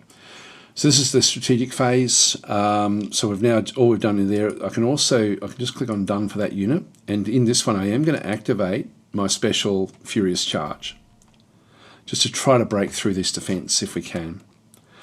So we have 3 units now. He's got a very, very high discipline, and that's not going to be, because he's fearless, he ignores the penalties against these things in through here. Anyway, I've got 3 attacks at 4+. All 3 went through. He needs to save at 3+. And he missed, well, he actually re-rolled, but he still took 1. So he's now down to 7. He went from 8 to 7. So that's sort of where he is. These guys now have the flanking attack, so attack roll of ×10 back in through this other side. And we got 5 hits. He needs to roll a 2 or more, so again, this is hard for us to hit this guy. And he managed to re-roll everything, so he managed to save everything that was coming back through. He's now hitting back. He needs to just get well, actually, we need to do damage rolls now. He actually had a very, very lucky hit. And we lost 2 units there. The next one we have an attack roll where we need to get 4+. And we rolled 4. We rolled 6 because we'd rolled again. He needs to save with 2+. And he did, unfortunately. Now, there's a break test. I think he is going to run. Does that win? No, he's still there because of his fearlessness. Okay, we've got to charge again. So we've now got to charge on the side. So we've now got it completely surrounded. And we have the attack roll going back in. And we only got 1 hit. And so he managed to save that one. This one here, we got a 3+ with the big Imperial Dreadnought, which is a good one. So we've got 4 hits there, and so he needs a 3+. So it's harder for him to save against this one. And he saved 2, so we're down to 5 now. We hit 4 times. He needs to roll a 2 or more, and he did. He rolled against us with 3. We need to roll a 5 or more. And we did twice, so we only lost 1 unit, which is good.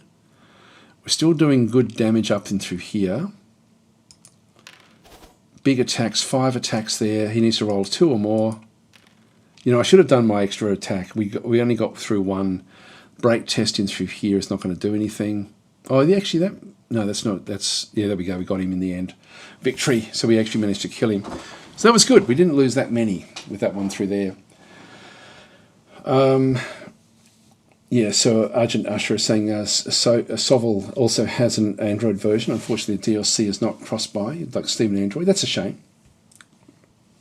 So Tree Fellas, felled 1 tree monster. There we go. So the infantry did the killing blow. So we got 67 gold as a base there. We've picked up some extra units. Got the level up for the commander. Recruiter, newly recruited units gain an additional level. That's very, very cool. Battle hardened. I think I'm going to go that way. So we'll get him so that when he does recruit new units, which we'll be doing pretty soon, I hope. Imperial Knights have got a level up as well. Come on, yeah, max unit size +3. This is what we want. This just gives me extra units. So we'll go and click on OK there.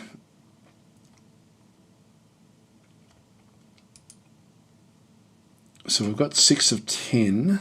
I'm going to go and get another 2 of the Crusade of the Knights.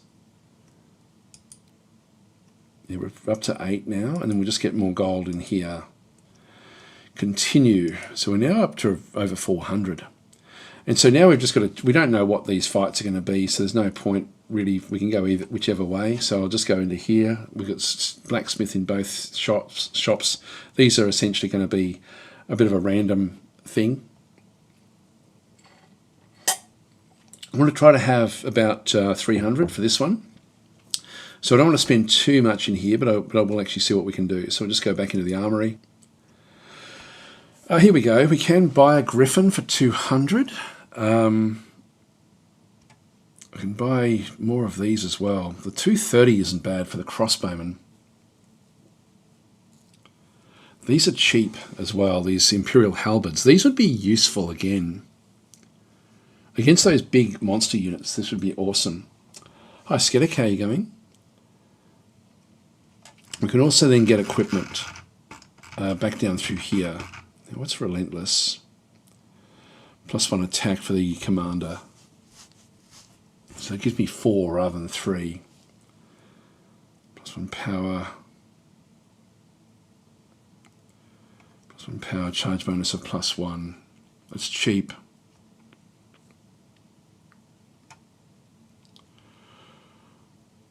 You know, I think I might get that. I think I'll get this stack in through here as well. These, because we had the level up, I can actually then go and automatically get a level up for it. So I want to get the extra units. So these now come in with extra units. I could still get another one of those. Wow. So I can actually buy 2 of those if I needed to.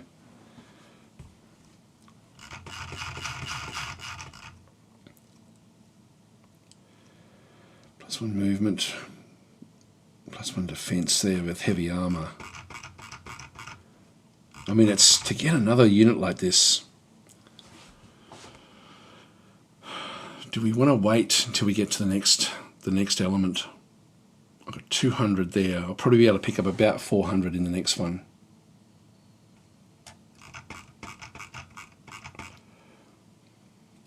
You know, I think I'll leave it at that.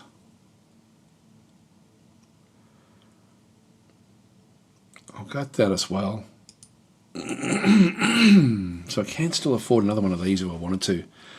That's very, very tempting. I'll just go continue.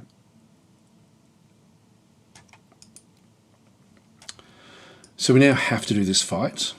So we've now got another combat, and then we've got an elite battle coming up after we do this random event.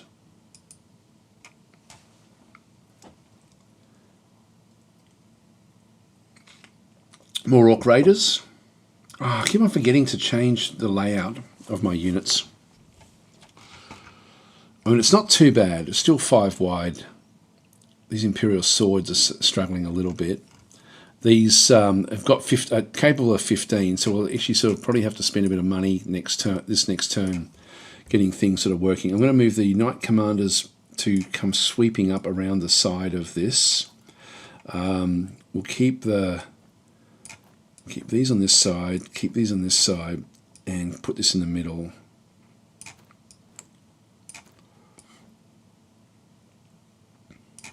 So he's got halberds. Charge bonus of +1, power damage, saves against this weapon are never better than 4+, so that's actually good against sort of like big units. They get to move first. Let's go ready. All right, we've got a few different units in here. So they've moved in, ready for the next. These are ball riders. So they can actually hit any of these at this stage. I'm not going to be able to move out of the way of those unless I sort of just stay on the edge, and I can then sort of run away. We've got Orc Warriors back and through there, heaps of them, and Orc Brutes through there, which will be even more powerful. So that's a really tricky one. I'm going to activate this one and just stay on the outside edge of this one if I can. This is going to be a bit tricky because of what these can do. It's going to be hard. It's almost better for us. They don't have any sort of forest ability, do they? No. These are bodyguard units. Green Ravagers. So these are much stronger. Much stronger. Right, so we're going to have to get rid of this unit first. So that's going to have to be what goes on. This one here can only really move a small distance first. So they're going to be coming into here, which means there's no real point, unless we're going to use this one as a diversion. I think I'm better off trying to bring this in to go against the ball riders and just have everything else now fanned out across the others. So let's activate this one for starters. Just go and press C again.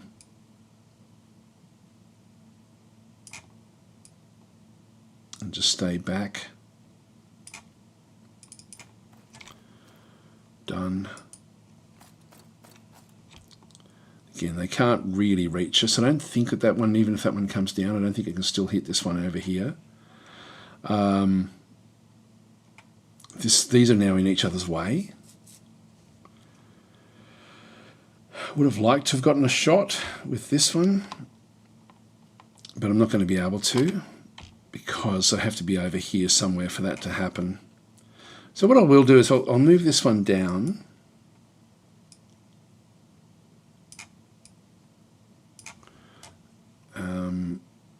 Actually, I'll just get that one back. I'll activate the movement because it means we can't do the firing, but we're not going to be able to anyway. Just keep on looking where we can move to.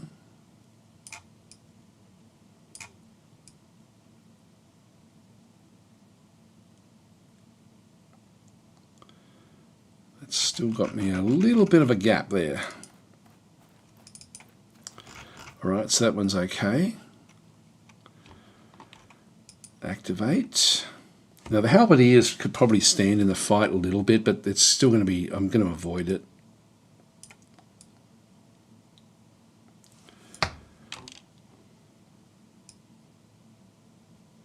I really can't do much about that one. Yeah, I can't do anything there. Actually, I'll change that.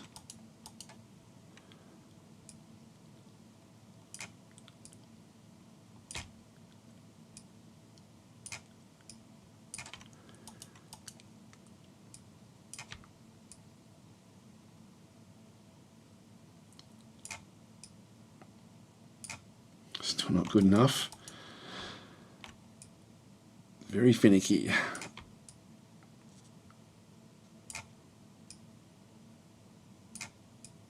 Okay, that's outside the range. And I'm going to need to have these come charging up.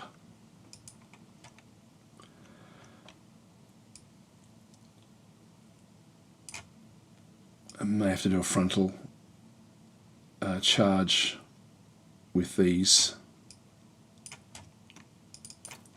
All right, so we're a bit all over the place here, unfortunately. Turn 2.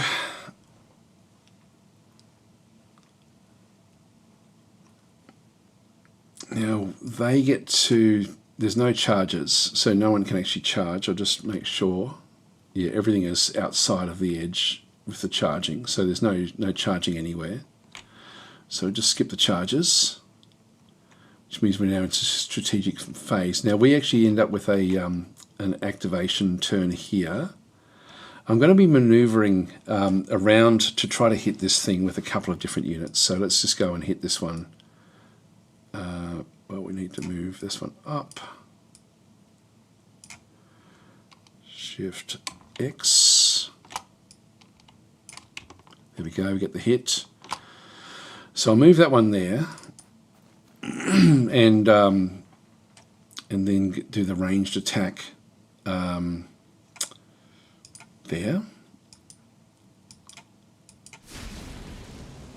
Come on. So we need we got 5 hits. It needs to roll a 3+. It did all the way through. So it saved everything. It's now maneuvered to do a charge against this unit. So what we now need to do is really just stop these units from coming in and doing what they're going to be doing. So I'm going to activate this unit first and just go up to meet this unit initially. And I'm going to get this unit ready to come up through the guts here. So they're now in charge range. And this one here can actually move. We'll be able to maneuver into, hopefully, like it may be able to get into this unit here. I'm going to activate that unit. You know, actually, oh, too late. Once you've done it, it is too late.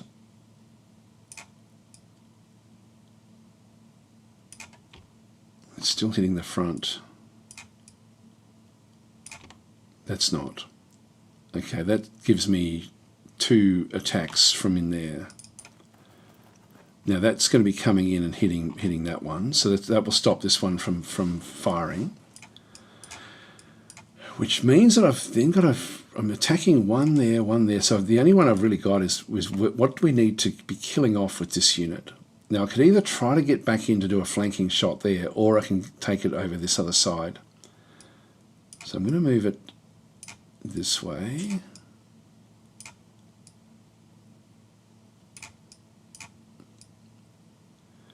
Unfortunately, it's all just frontal. Which means that that's useless. I didn't get this one out of the way far enough.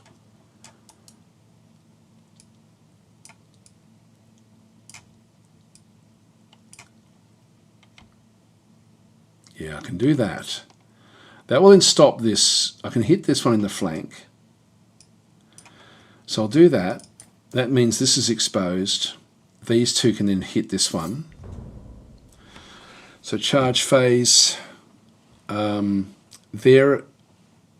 Who goes first? We're going first here. So I'll hit this one because it's a no-brainer. They're going to hit this one. I can flee with this, but it'll probably flee off the battlefield, and I don't really want that to be the case. I can't actually hit it, so I'm just going to have to stay where I am. I've got a flanking shot here. I've got the 2 choices here. I'll charge that one. I could. I might just keep this one around. So I've got flanking shots there. I'm taking a shot there. I can turn this one around to get a flanking shot this way next turn. So I'll go and do that one. We'll confirm those charges. Now that one did turn. I've got 2 choices here, actually. This one can stand in a fight. I think we're okay here with the Dreadnought. So I'll probably actually hit this one in the flank next turn. I will do this one now, just to try to sort of do the damage while I can. So strategic phase, it's this one here. Can I sort of get in to do a rear attack here? Yes, I can.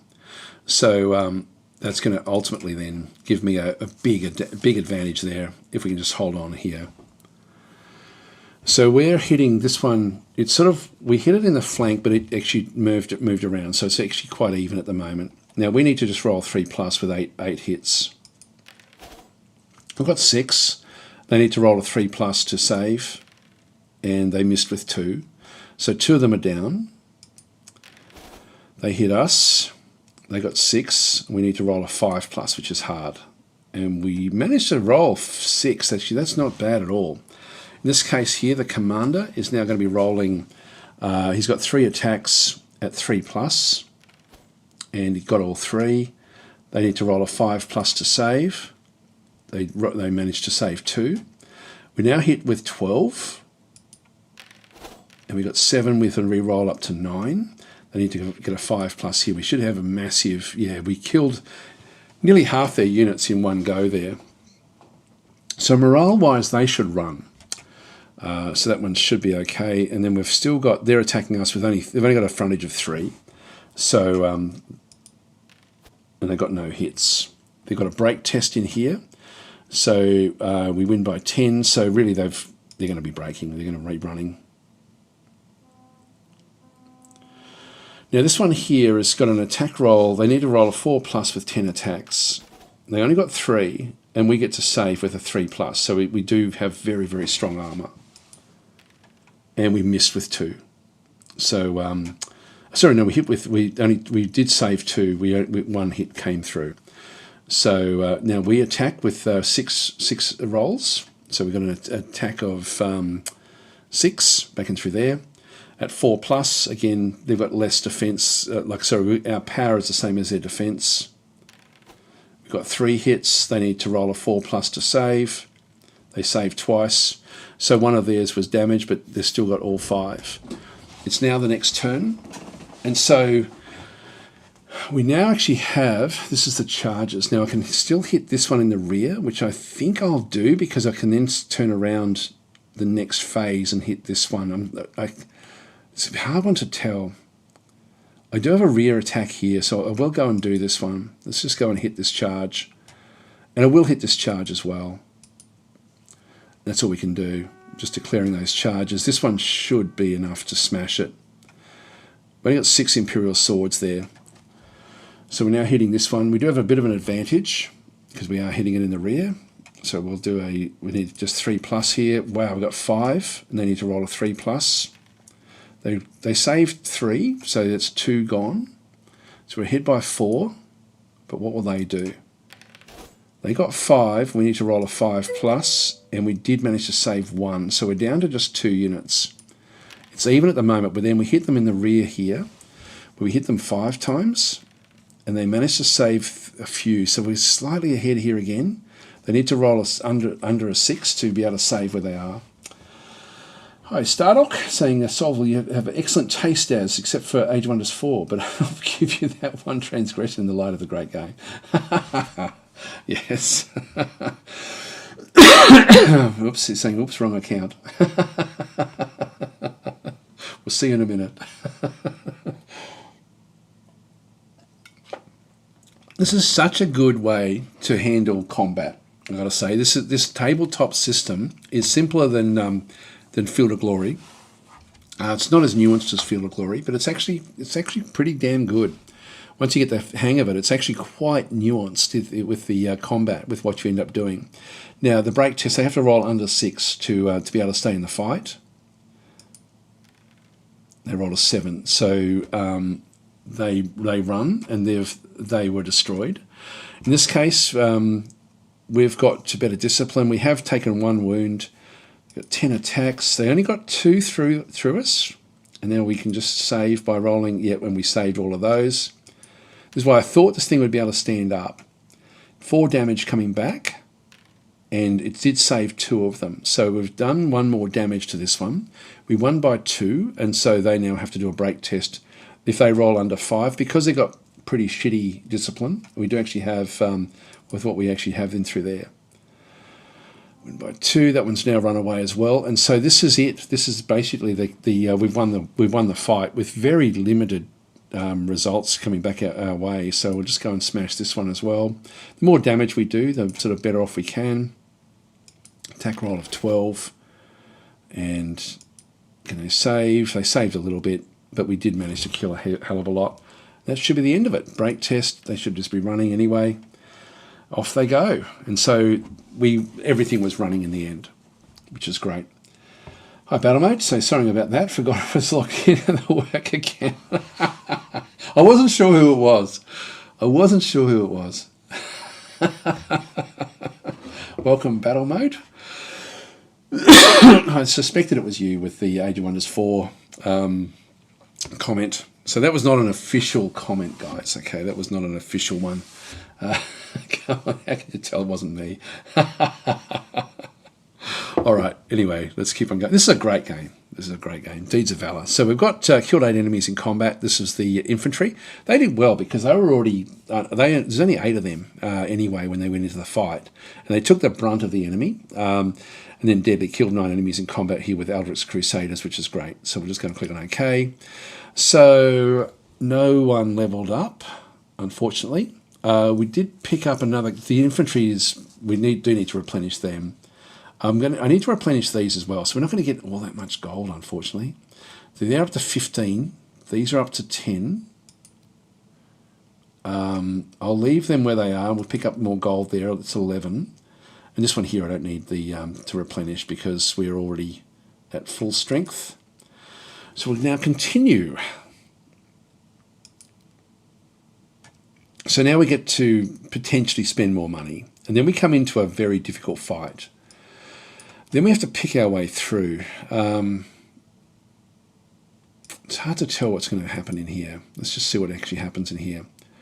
So, Forgotten Tomb. Your army has found a forgotten tomb in the wilderness. Does it contain ancient wonder, slumbering evil? Form a search party. So all we can really do here is make money. We've got 262. These are the individual units. So what I'll do is I won't risk the battery. I'll just save 5 of those. And 5 of those. And 4 of those. Let's just see how we go. Hopefully we won't lose any. We found 100... Oh, that's nice. Oh, we did lose 1 there, 2 there, 1 there. All right, but we picked up a lot of treasure. So item enchantment, vitality. So +1 defense, +1 wounds. Not bad. Okay, continue. Now, go to army view. I don't know if we can apply this.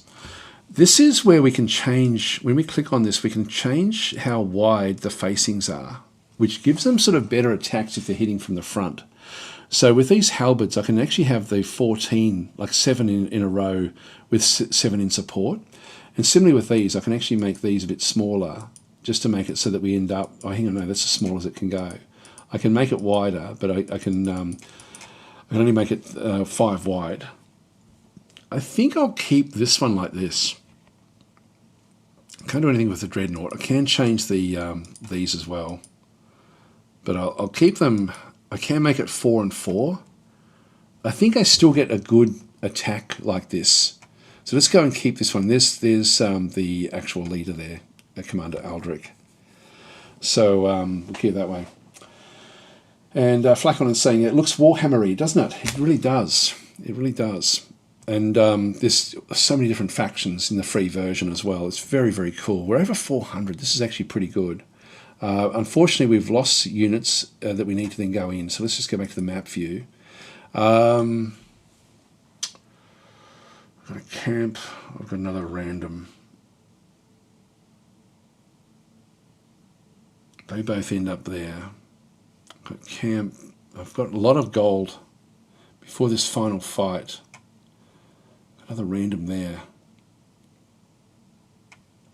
That gives me options either way. Let's just see how we go with this one. This one now has a commander in the fight. Makes it a bit more difficult. So this is dwarves. Okay, we're going up against dwarves here in the desert. So we have sort of like cliffs, which is impassable. Back in through this other side. Cliffs down the bottom through here. They're going to have strong ranged attacks. And they could even be flying units. So I think what we'll do, we're the starting player. We get to move first, which is often not really at a big advantage. So what should we do here? I'm going to assume that there's no benefit going up there. I'm going to move that one across this way. I'm going to keep them out on this flank. When I first started playing this, I was doing this. I was keeping everything really tight, but you can't maneuver all that well. You need to be in support of each other, but not dramatically, not with things being dramatic. Let's keep it there, I think. So we go ready. What are we up against? They've got 4 units as well. So let's have a look and see what they've got. So they've got dwarf handguns back into this other side, and they will have, the handguns are very strong, but these are range 24, power 4. So they do a lot of damage. So we're going to need to close the gap there. If we press Shift C, that's their range. So and that means they're going to get a shot on whichever unit they want to shoot when it's their turn. So there's no real point in moving up there just yet. If you just press C, they're all slow. So we can sort of do our own thing here. Let's have a look and see. We've got Dwarven Foreman in through this other side. These have got, now that is, the commander is there. So we've got the Dwarven leader there. This is Goodrick. He's got 3 attacks, heaps of discipline. These are very, very well disciplined. They're going to stay in the fight. So we probably want to fight them last, but they're slow moving. So that means we should be able to pick these apart. Just a bit worried about the handguns hitting these guys here early. We've got the Dwarven Veterans again as well. And then we've got Deep Guard in through here. Dwarves are great. These got hand weapons and shields. They're sturdy. Master armor, so defense is high there as well. Yeah, these are troublesome. That's the easiest one. Other than these, if we can get into a charge area there, that would be good. What I'm going to do is I'm just going to move this one up. Actually, no, I won't. I'll activate this one first, and we'll just move up. I won't move all the way up because I'm ultimately going to be needing to just be in a position to take advantage of different areas. They're coming around this side, which is fine. Move this one as well. Just move it up the same area. I'm going to rotate these around a little bit just so we can sort of start to come on this side of the chasm. Done. Now I should be able to hit this Deep Guard with this unit, but they've got incredible defense. They all have incredible defense. So if we go Shift X, I just need to move it up to about here. Yeah, that hits it. It still hits it. If I press C, they're not even close to getting to where we need to be. Come on, do some damage. We got 4 hits. No, they saved everything, which is what we expect. I think we're screwed here. I don't think we're going to be able to do much. Just click on Done. This thing still hasn't moved. Now we have to attack this with this one here. It's not going to be able to run anywhere, I don't think. So if we just have a quick look again at the Shift X, the Shift C, this is where it's close. It will be able to get in close enough, but I think I need to get in. If I just press X, I need to be where I can charge this, which means I do have to go all the way up. That's a charge. It's a frontal charge, but that'll have to do, I think. I don't think it'll maneuver out of the way. Let's just leave it there. It's going to have to come forward.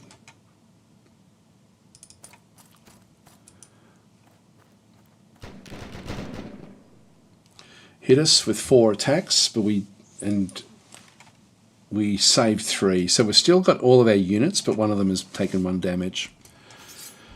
Turn 2. Now we can do the charge. So we'll hit this one in the front. This will stop the handguns, and it will then have to, this one will, we will get this one, you know, that's basically all we can do. There's nothing else that can charge, nothing else close enough.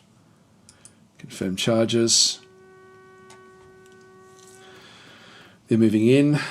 I'm going to be avoiding units until I can actually sort of really make good use of things. This is going to be useless until we actually do get into the fight. This one here is my best bet against the others that may come back to try to get a flanking shot this way, which means I have to keep on putting pressure on. So we're now in the strategic phase. So C, just have to stay away from their abilities. Just move that one up to there.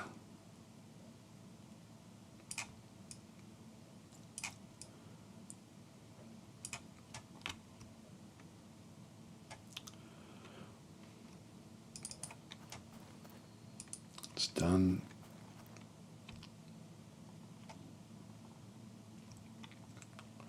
This one will come in next, these veterans.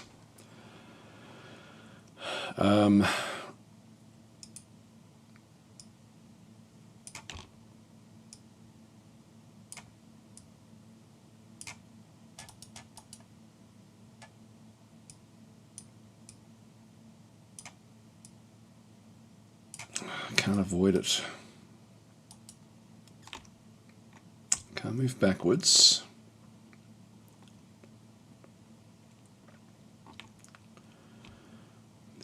I need to get out of the way here, without it, but still putting pressure on. This thing's still going to be coming in as well. I think I'm going to avoid. I'm just going to have to run, and then just angle so that they're not actually touching. This one will come in. And then we'll have a bit of something else going on there. It's sizing this one up. Activate. Now what I can do is I can actually avoid this and get in behind it, which is interesting. Because I'm not going to. I think I'm going to have to charge and try to get a flanking attack here. So I'm going to activate that. I'm going to use the extra. If I just go and have a bit of a look and just see where I can get to without doing much. So I can't quite reach. I can fire, but then this one then gets a charge attack against me. If I press C, it's coming straight in against me. So I'm going to right click. I'm going to go and do the full steam and just see how that goes. There we are. Look at that. Look at that. It still gets me.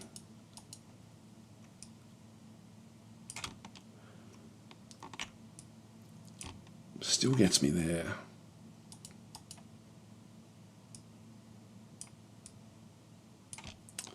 Just keep that down while we do this. Nope, it's not going to do it.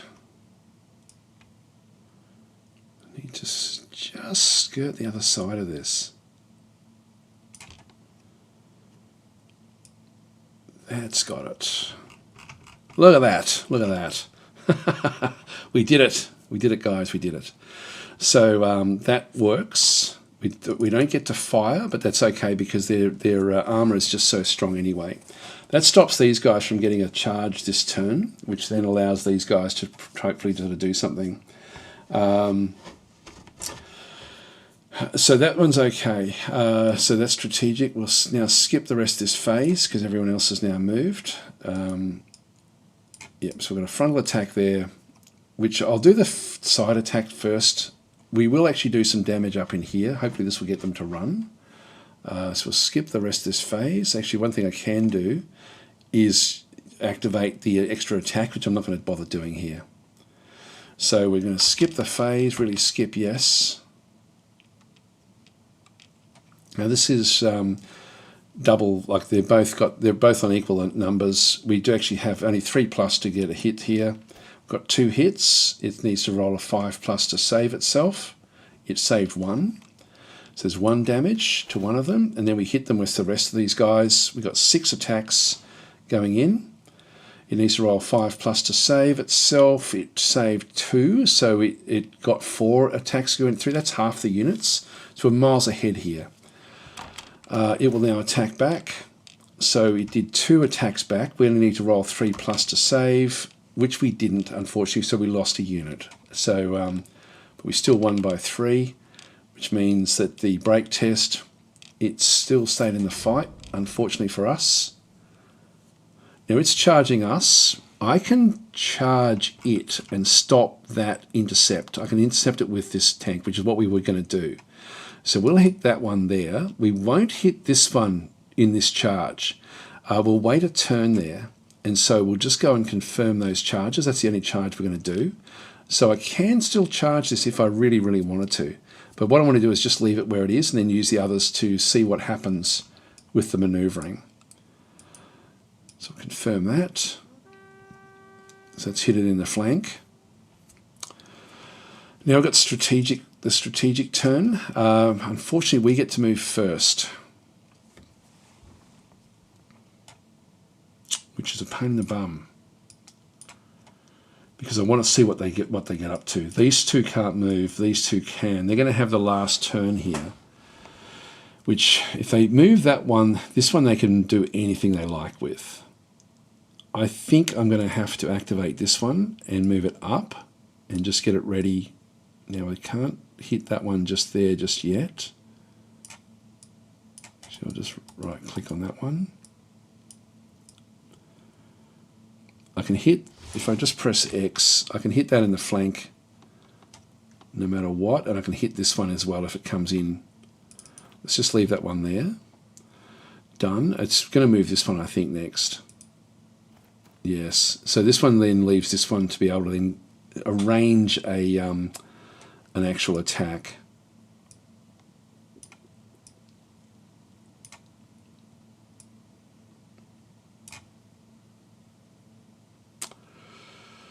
It's going to hit this one.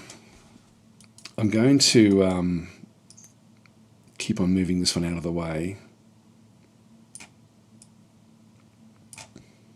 It may still be able to do it, but I should be able to stop it with this one.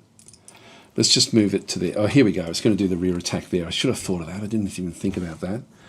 They're going to get the rear attack against this unit.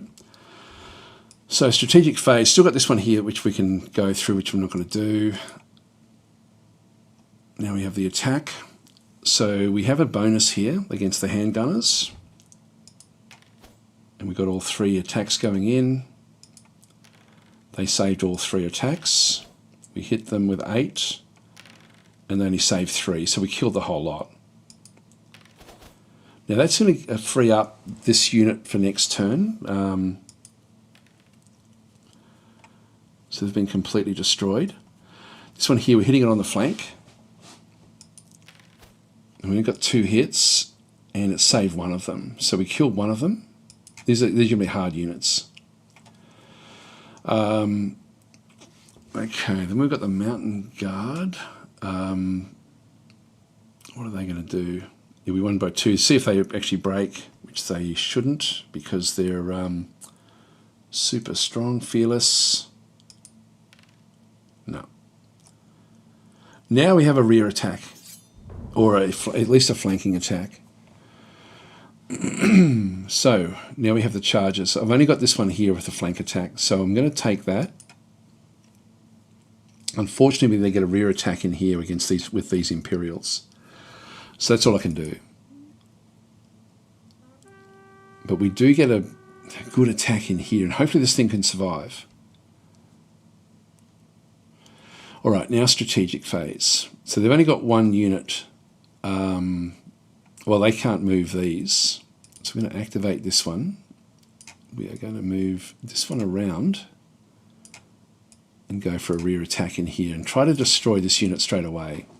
I can actually technically get past and hit this one in the flank as well, which is interesting. So this one as well, we'll activate. We'll try to hit this one in the flank. Just press X. Just need to move up a little bit. Yep, and then press C. They can't hit anything of ours. While I'm here, I get to hit that one in the flank. All right, done. Strategic phase, it's going to hurt. Now we hit them. Wow, all 6 attacks went in.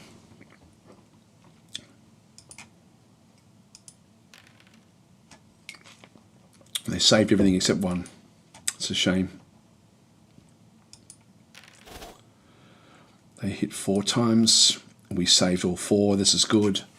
We hit the flank in here. Unfortunately, this is going to hurt like hell. 14. This is why we did it wide, because we get the 14 attacks. We got 6 of the 14 went through. They saved 3 of them. So we've killed a lot of them, but just the fearlessness is going to mean that they really do stay in the fight. Now this one did 8 damage back through. We have to try to save. We saved 4. We're still damaged. We're badly damaged. We're down to 4 units, 4 points here. Now we have the charge. We're going to be able to. I'm going to be able to stop this one. I'm going to be able to hit this one in the flank, and we should be able to finish that one off. So I'm going to go and hit with the Knight Commander. I'm going to charge the flank there, so we can bypass that one and stop this one from moving. So it can't attack anything. And this one here, I can hit this one in the flank charge there with those units. So we should finish this one off. Strategic phase. I am going to activate this furious charge now and see if we can actually do some big damage in here. Their morale is still very, very high. These are hard fights. So we've already got an advantage this way because of the damage that we've done. So we're going to hit this one. We only got 2 hits, and it saved both of them. Now it's hit us 4 times. We saved all 4. That's lucky. This is the big one. 6 hits. It saved 4, so 2 more. And we hit this one in the flank as well. Hit 5 times, but it missed 2. That's good. So we got rid of a couple. Just have to hope that this thing sort of sticks around. It's hit 7 times. It's going to be too hard for us, I think. Although we only have to get 2 or more to actually save. Oh, we did it. We did it. We're down to, we only lost 1. That's actually good. The break test for them is now less than 9. They got a 6. Yes, they held on. So we're in here. They've still got 3 there, I think. Break test here. Which one's that?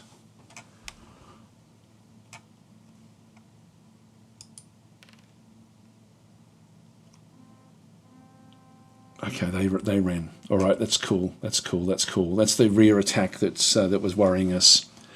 So now we can just keep on focusing on these. They may be able to rally. We'll see how we go. Tina is saying, who you're fighting against, that they have a tank? That's us. That's our tank. The Imperials with the Imperial tank. These the dwarves can get tank type stuff as well, I think. Have a quick look and see. So these are all of the rules essentially. It's pretty cool actually. If I go back into the so some of these are like the dwarven holds, the different commanders, dwarven warriors, veterans, miners, crossbows, handguns we've destroyed, rangers, here dwarven cannon,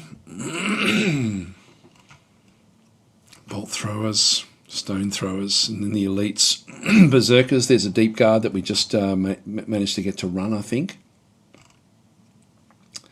Inferno cannon, flying machines. So there's a whole range of stuff that each faction gets, which they're asymmetric, which is really quite cool. We have tanks. Okay, so die rolling through here. We've got 1 hit. No, with the re-roll, we got 3 hits. They need to roll a 4+ to save. They only rolled 1 save, so we got 2 damaged in there. So we're already ahead there.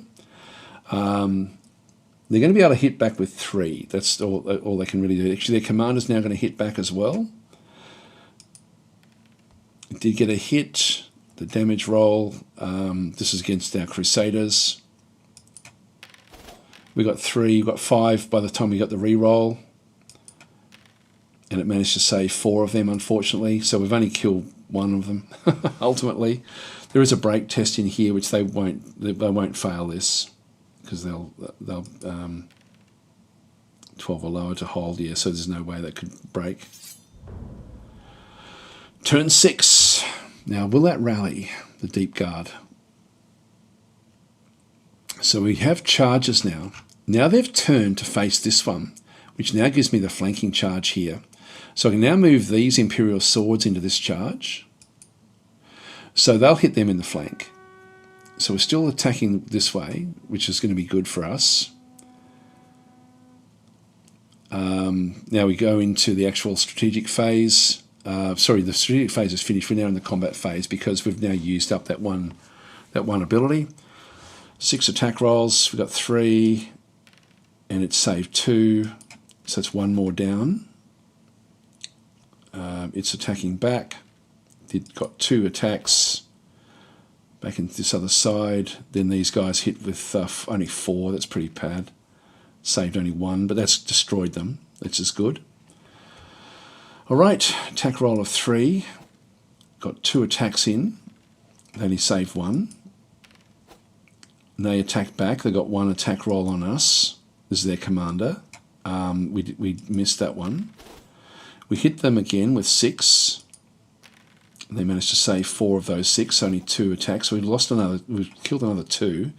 They've hit us with 4, and we've been able to save 3 of those. So we've lost another horse because there's 2 hit points per horse. And then these guys hit them in the flank. Only 1 attack. Well, that's not real good. And they managed to defend against it. These are quite strong. All right. So actually, we've killed off their leader. I think their leader is killed, which means their morale is going to now waver. But they're still fearless. Yeah, 10 or lower. They rolled a 5, so they stay in the fight. Turn 7. Their morale is dropping though. We just need to get these things out of the way.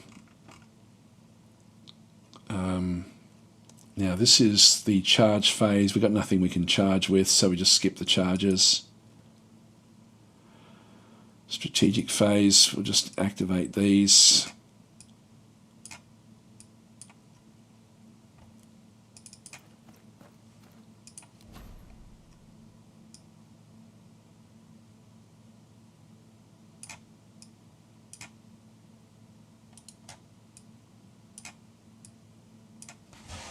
Press X. Yeah, I do get a shot there. I potentially could get a rear attack there.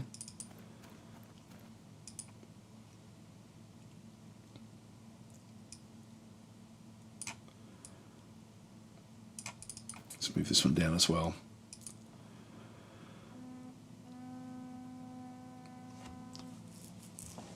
All right, so we're hitting this one again. We've still got three and through here. We're just going up against the guard units. So we've got an attack roll of 3. Got all 3 of them came through. They saved all 3. Hit them with 4. They only saved 1, so we killed another 3 of them. They should run after this. They did 5 attack. We need to roll 3+.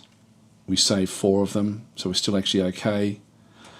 Attack roll now of 8. We need to get 4+. We've only got 2 that were above 4, so that was a bad roll. And they managed to only save 1 of them. So that's 4 of them now gone. We're now ahead by a fair way. They hit back, and we managed to save that one. The break test here is 10 or lower. They got an 8. Unfortunately, they're still going. We got victory, though. In the end, the enemy morale did actually drop enough. Whew, boy. Okay, so that was big. So we've got deadly, killed 7 enemies in combat with the Stonehaven infantry, the Imperial halberds. The knights got killed 15 enemies in combat. That was good. Unlucky, rolled 11 ones for halberds. They still did okay. Lucky, rolled 7 natural 6s with the knight commander, and the Imperial knights killed 1 commander. So they did actually go through. So this is just sort of like abilities that they picked up, or not abilities, but just extras. So we got XP. We've got a couple of level ups, which is good. And we do need to fix up these knights. This one here was quite badly injured, but let's just go and level this one up. +1 attack, +1 skill. Skill would be good.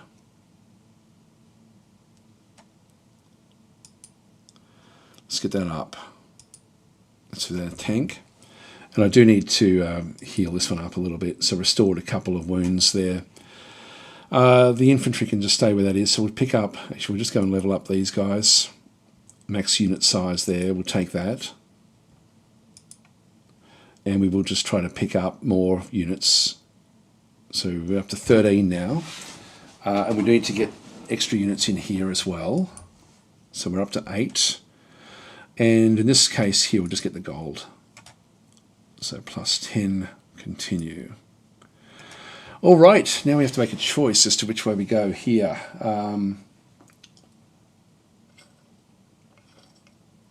I am Paluco, how are you going? So it's a bit like Slay the Spire as we go through these areas. These are all random whenever you do a run. So you do essentially a run to try to get through to the boss battle. We can do it this way. We've got nothing to spend there, so there's really no point going in that direction or in this direction. But this is really the only way through. So we'll go to the camp, replenish or train your units. So I can, get them all. Like they're already now all healed up anyway. So I'll just give them XP. We've got another level up there, which is useful. So we can get even recruited too, but I don't think I'm going to get an opportunity to really go and do those ones.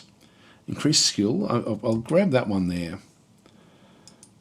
If it was earlier in the game, I would have picked the extra XP. Sorry, the extra XP for the other units of recruitment. That one also now levels up. This is the Crusaders. And unit rerolls, missed attack rolls. That's not bad.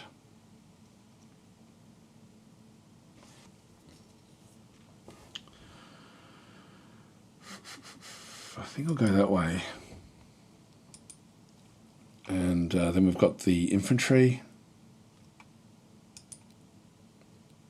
That one levels up as well. The halberds. Unit size, another +5. I'll do that one. That can now have up to 20 in it. And then this one here, we get the XP there, but we already just now, the XP is sort of where it needs to be. Go continue. So we'll go to the next campsite. We can go. Oh, sorry. This is the next armor. We've got heaps of gold here. So we do have griffins that we could make use of. Imperial spears, imperial archers. And I can really deck out the units as well. So if I want to find out what these things are, again, I can just go, I've got the list open, so I can just go back into here and just go back to the Empire of Men and just see whether it's worth getting spearmen. Actually, what about the griffin? It's got this, I think, is worth getting for the commander. The commander will then ride the griffin into battle. A dragon would have been great. Anyway, that's it's still got 5 wounds. It's got claws, got charge bonus, flying speed, so it ignores terrain. So we can we'll be able to get in behind units with that. So I think that'll be useful for all sorts of reasons. Imperial spears, pretty useless overall. Fast attack, Imperial knights, we don't have those. We do actually have Imperial archers. So these have got longbows. Again, that's not fantastic. Let's go and buy one of these. This is cheap. And this one does level up immediately. So +1 attack. It's already got 3 attacks. And the skill's already pretty good. It's like that's the 2 hit. And this is how many times it hits. And it's how many times it rolls to hit. I think I'll go with an extra attack.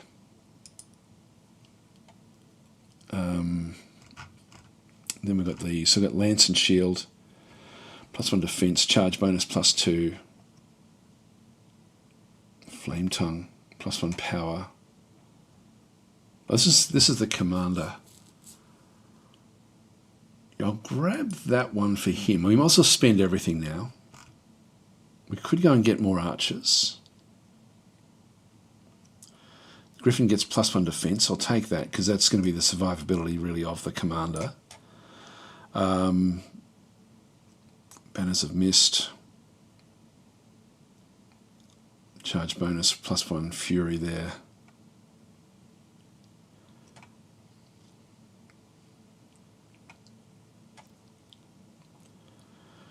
The movement's sort of one of those things where it's handy being able to maneuver.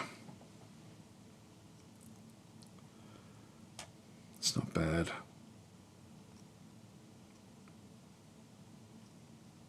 It's not bad as well. Which way do we go here? Got the heavy armour there for the halberds.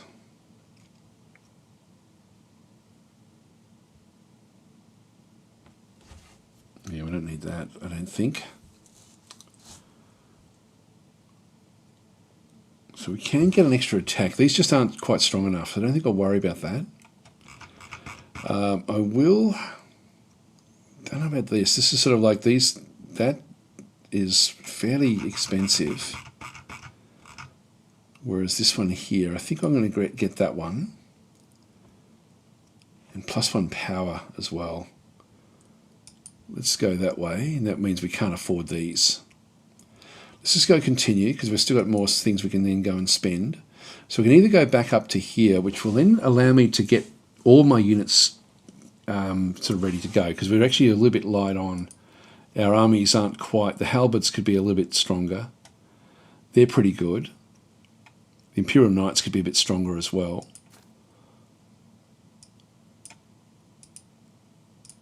Let's do that. I think they're as wide as they can go. Yeah, that's as wide as they can go.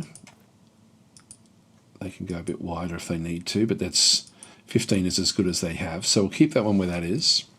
The Knight Commander is now on the Griffin. We'll go this way.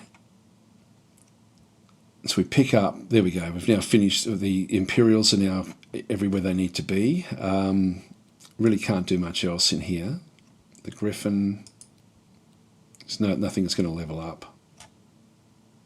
Everything is now full strength. For the final combat, so here we go. So we're now going to be going into this, the boss battle. I've never won one of these, by the way. So just letting you know. So this is now the final one. So it's all about maneuverability with that charge again. Like it makes such a massive difference. So what are we up against? We're like Prince Aeus. So it looks like we're Dark Elves. I don't know if that's... can be Dark Elves. So we have... like we've got a lava, impassable lava there, impassable lava there. So this little area, the Imperial Knights are going to get stuck in there. We've got a cliff there. Cliff there. So I don't want to get stuck along here.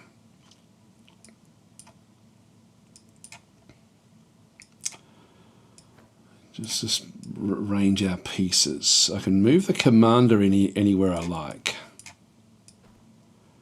So I'll move him over here because he can fly now, so he's quite different.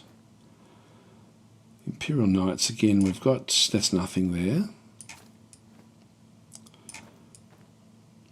I'll anchor that one there. And then just keep these a little bit separate.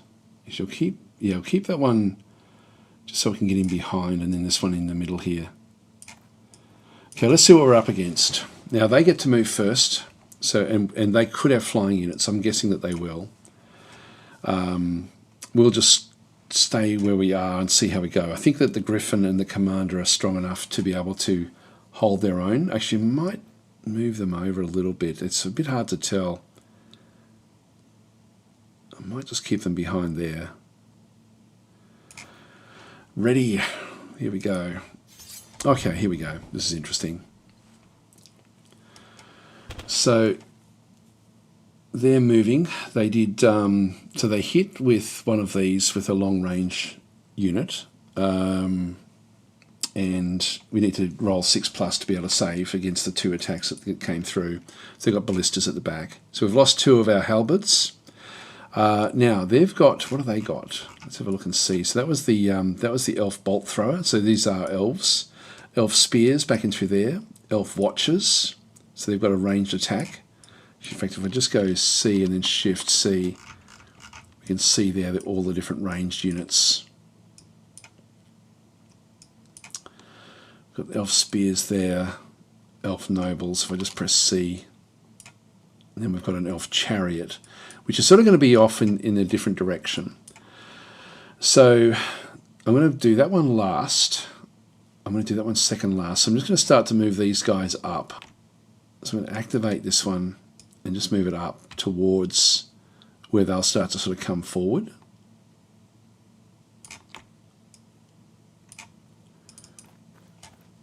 Done.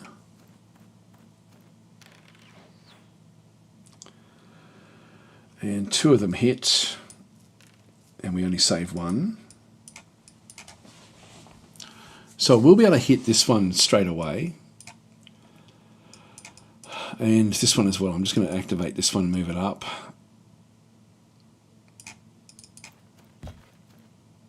So the chariot's coming through the middle.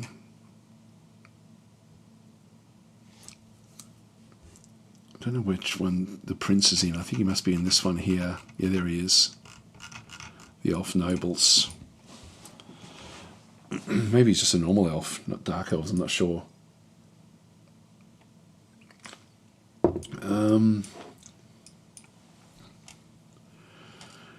So we'll be wanting to hit... No, this hasn't moved yet. A few of these haven't moved yet. And I'm going to hit these with this one here. Yep, I can hit it just there.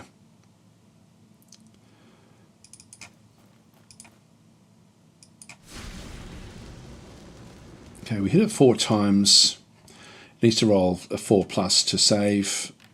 And it saved 3 of them. So we did 1 damage there. These are coming through, these elf spears. And with these guys, if I hit those, they're not going to be able to do anything. So I will actually just go and move on up. What I want to do is just make sure I'm outside of where they can do a counter charge. So just there is fine for me. Done.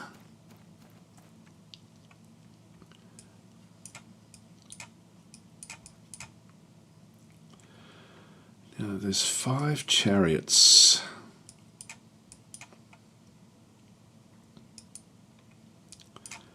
So I can sort of move this one. I can fly this any old place I like. I'm going to fly in behind it, everything. Can't quite get across there.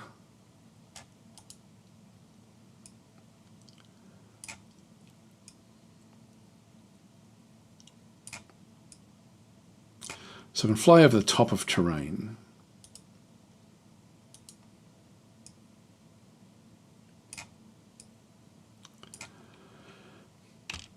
I can actually hit these in flank attacks, that one there. This one's too close to the lava for me to be able to charge.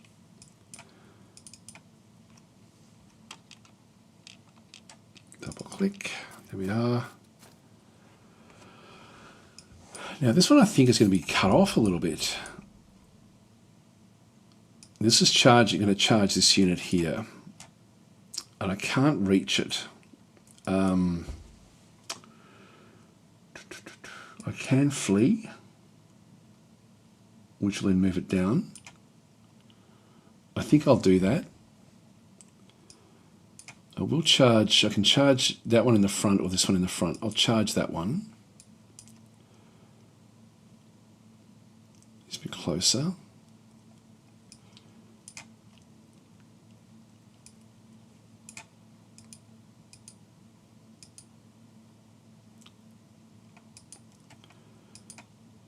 Flee, confirm flee, so we're going to move away from there.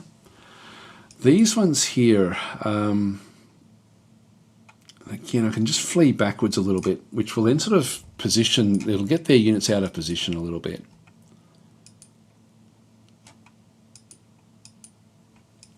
And we do have to change what we're doing here a little bit. Now that's going to move forward. I'm going to go and, I don't know if I want to hit this one in the flank just yet. I don't think I do. So I want to get in behind to hit this bolt thrower with this guy here. So we'll just confirm those charges there.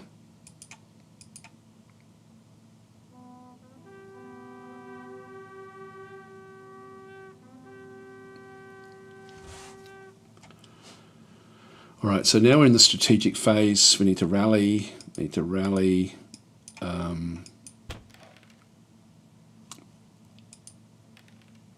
we missed one there. That's a bit of a shame.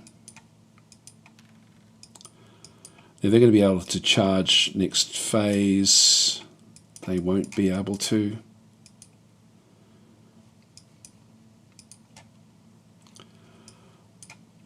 This one's already going, which is fine. Just rotate this one around and hit this one now.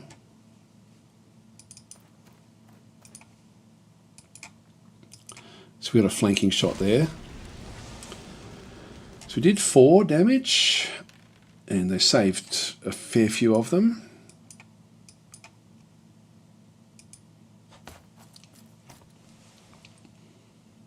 Let's just check and see. Yeah, they can't hit us just yet. Only this one can actually hit us, and we can hit that one in the flank.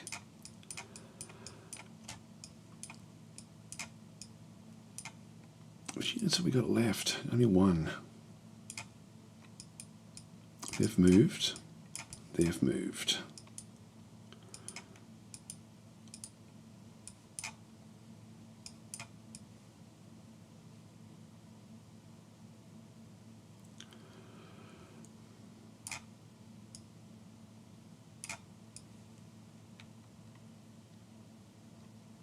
Now, when they go for the...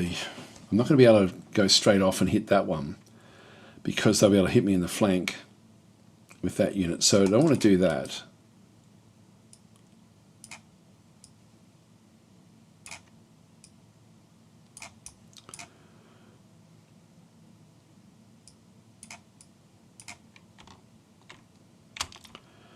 X. If that one moves out of the way, I've then got the shot there, I think. I might just get it back a little bit closer.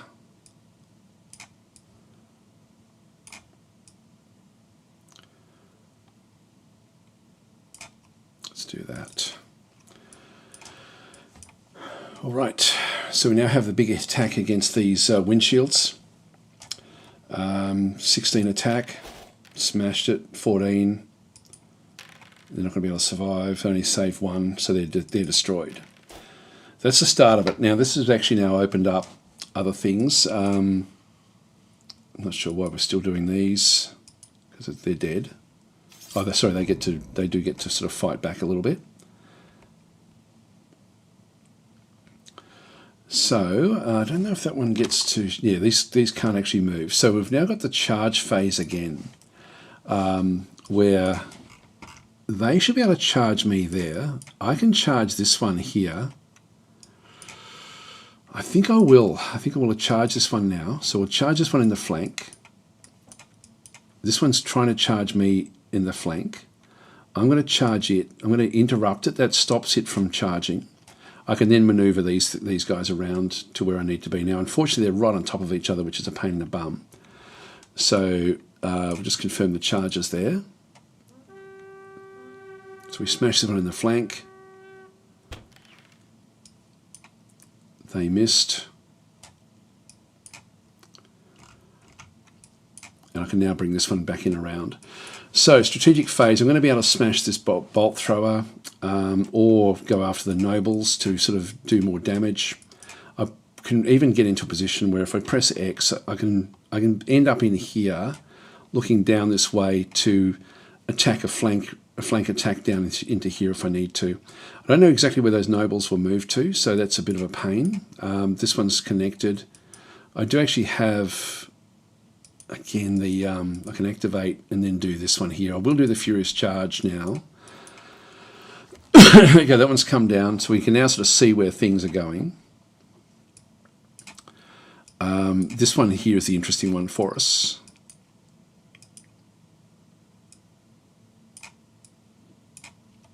That one can't hit anything. Now that one there, if we press C, all I've got to do is just activate this one around and just twist it around. So we can now see that this one is trying to get an attack here. So we'll have time to fix this one up. Just press C so we can see what we're doing.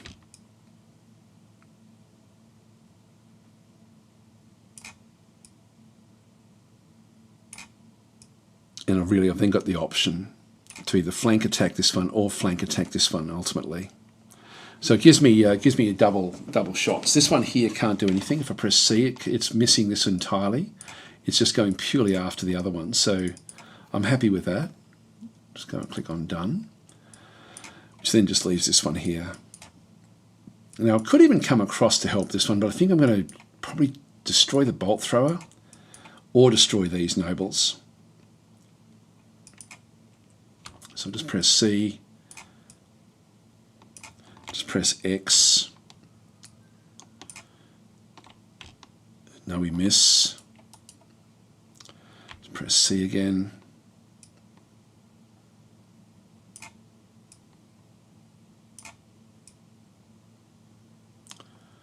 No, I miss again. That misses them. And if I press X, I can hit that in the flank, or I can hit this in the flank, either one.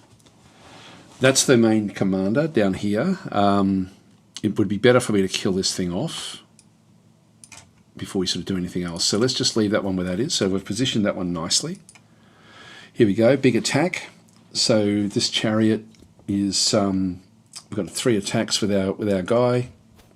Only 1, 2 of them got through now. Come on, don't save anything. Save 1, unfortunately. That's down to 4. Griffin should attack now as well. They've got 3 attacks. Didn't save any of them, so it's down to 1, I think. Let's do an attack roll. It did actually get 2, and we need to save it. If we roll a 1, we miss. We rolled a 1. But that's okay. We've just taken 1 damage on the Griffin. So win by 4. Now it's a break test. Now this one does have swift charge crushing. It's going to break. Yep. So it's now going to run. It's out of there. Flank attack in here. 6 rolls, 4+. All of them went in. That was lucky. So damage save. They need to roll a 5 or more to actually save. And they saved only 1. So we killed 5 of them. Again, we've got a big damage in here. These guys don't actually have, again, these are going to probably run. So they are doing an attack roll against us. 2 of them went through. We missed 1 of them.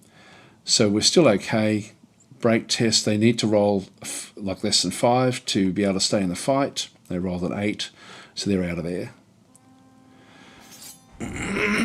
So this is now good. So now we've got charges here where we can actually now do a few different things. This one here can't reach anything.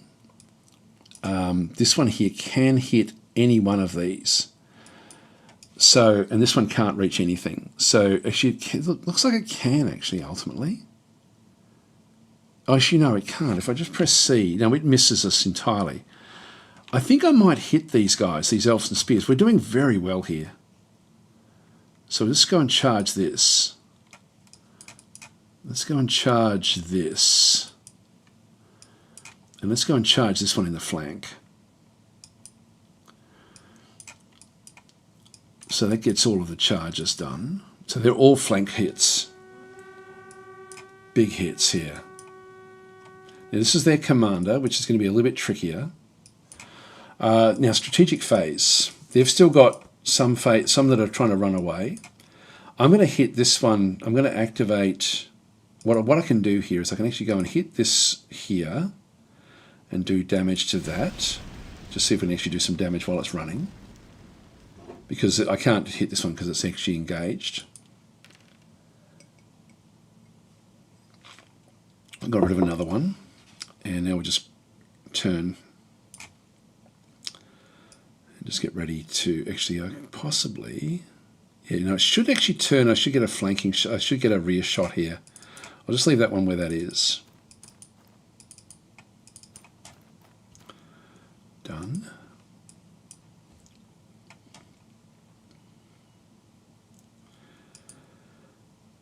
It's a bit of a nothing.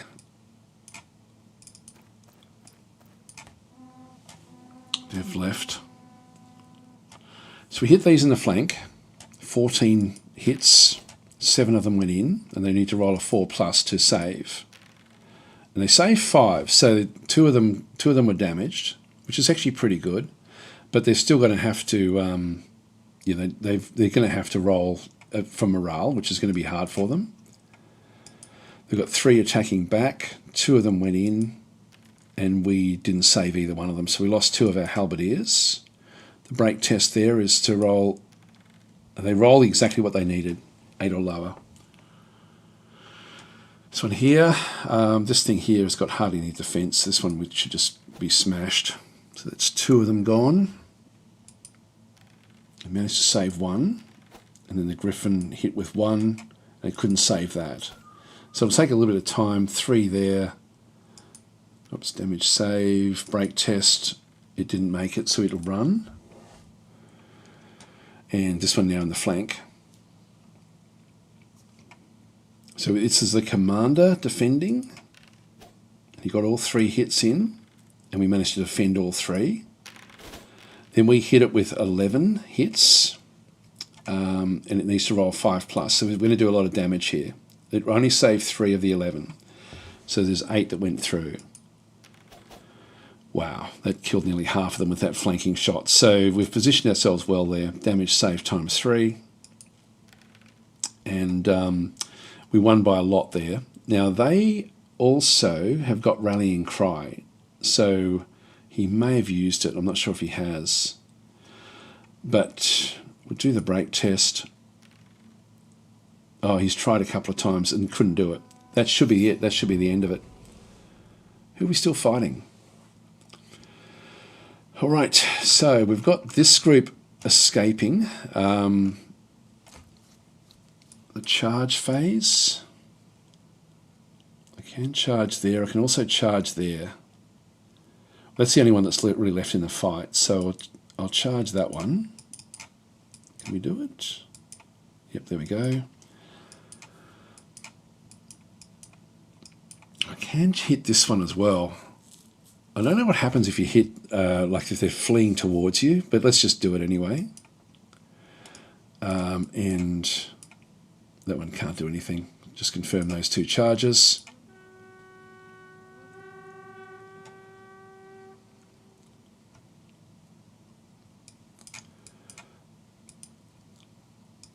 So we'll hit this one.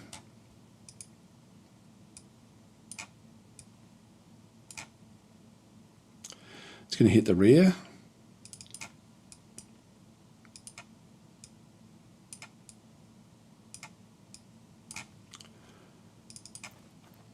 Let's get more movement, just so we can rotate and hit the flank. Yep, that'll hit the flank. Right, so if somehow it does manage to stand in the battle, that will be okay. These have now turned to face the front here, but we've got the flanking shot coming in.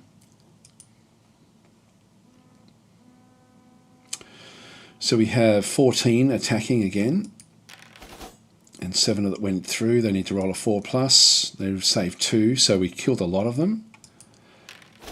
They hit us 10. We saved 4 of the 10, so we lost a lot of our guys as well. So it's still winning by 2. We now have that big flanking shot, 12. Then he saved 5, and they broke. So the commander is still... Is that the commander? I don't know if it is. Nope, that's gone as well. I think the commander's there. So he's attacking. We managed to save 2 of them. We hit them. They saved 3 of those, so we only got 2 of them. So still fighting. We saved 4, so we lost a fair bit there. We actually lost this one. Oh no, we're Imperial Swords.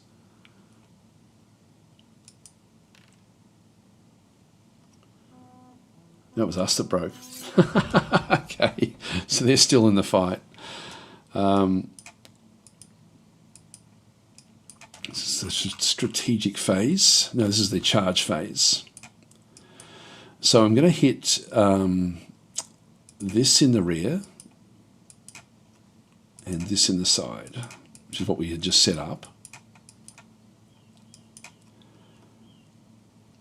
I'll hit the Imperial Knights there, and then these guys there.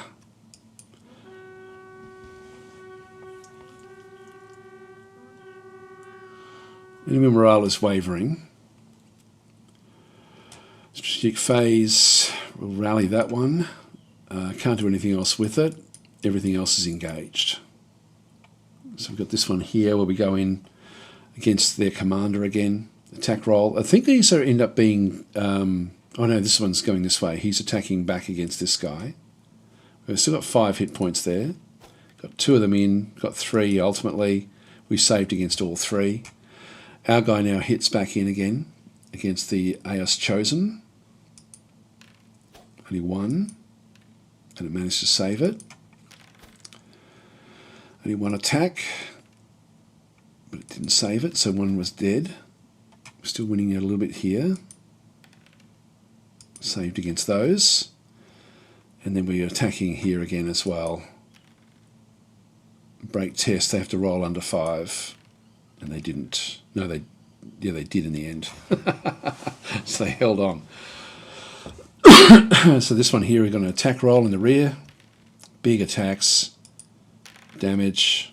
They saved against 5, but that's basically it. They should run. They're off. This one should be a complete kill. That should be it. We've got no more charges, so we can only skip the charges. This commander's sort of keeping everything together.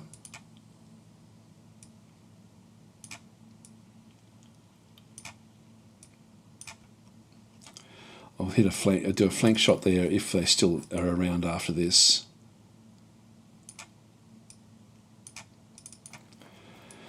That's about all we can really do, just on the off chance. Here we go. So they're still facing away from us, so we're still hitting them in the flank and the rear. All 3 shots went in. We saved 2 of them, so this thing is still okay. This one's attacked. Hit 3. Only saved 1, so that's another 2 dead. We had a 4, but this should be okay. Yep, it saved itself. The Griffin, oh, that's the Griffin actually attacking, and the break test. It now needs to roll less than 7. And it did. Again, a victory though. The lost morale. There we go. That's my first actual win. That was pretty cool. So, yeah, so that was good. We've got all that stuff there. I don't know what happens when you do win. I know that you end up picking up like other advantages as you go through. So I'm not sure what happens here if we just continue on with the kit. That would be pretty cool if we did. Imperial Veterans, go that way.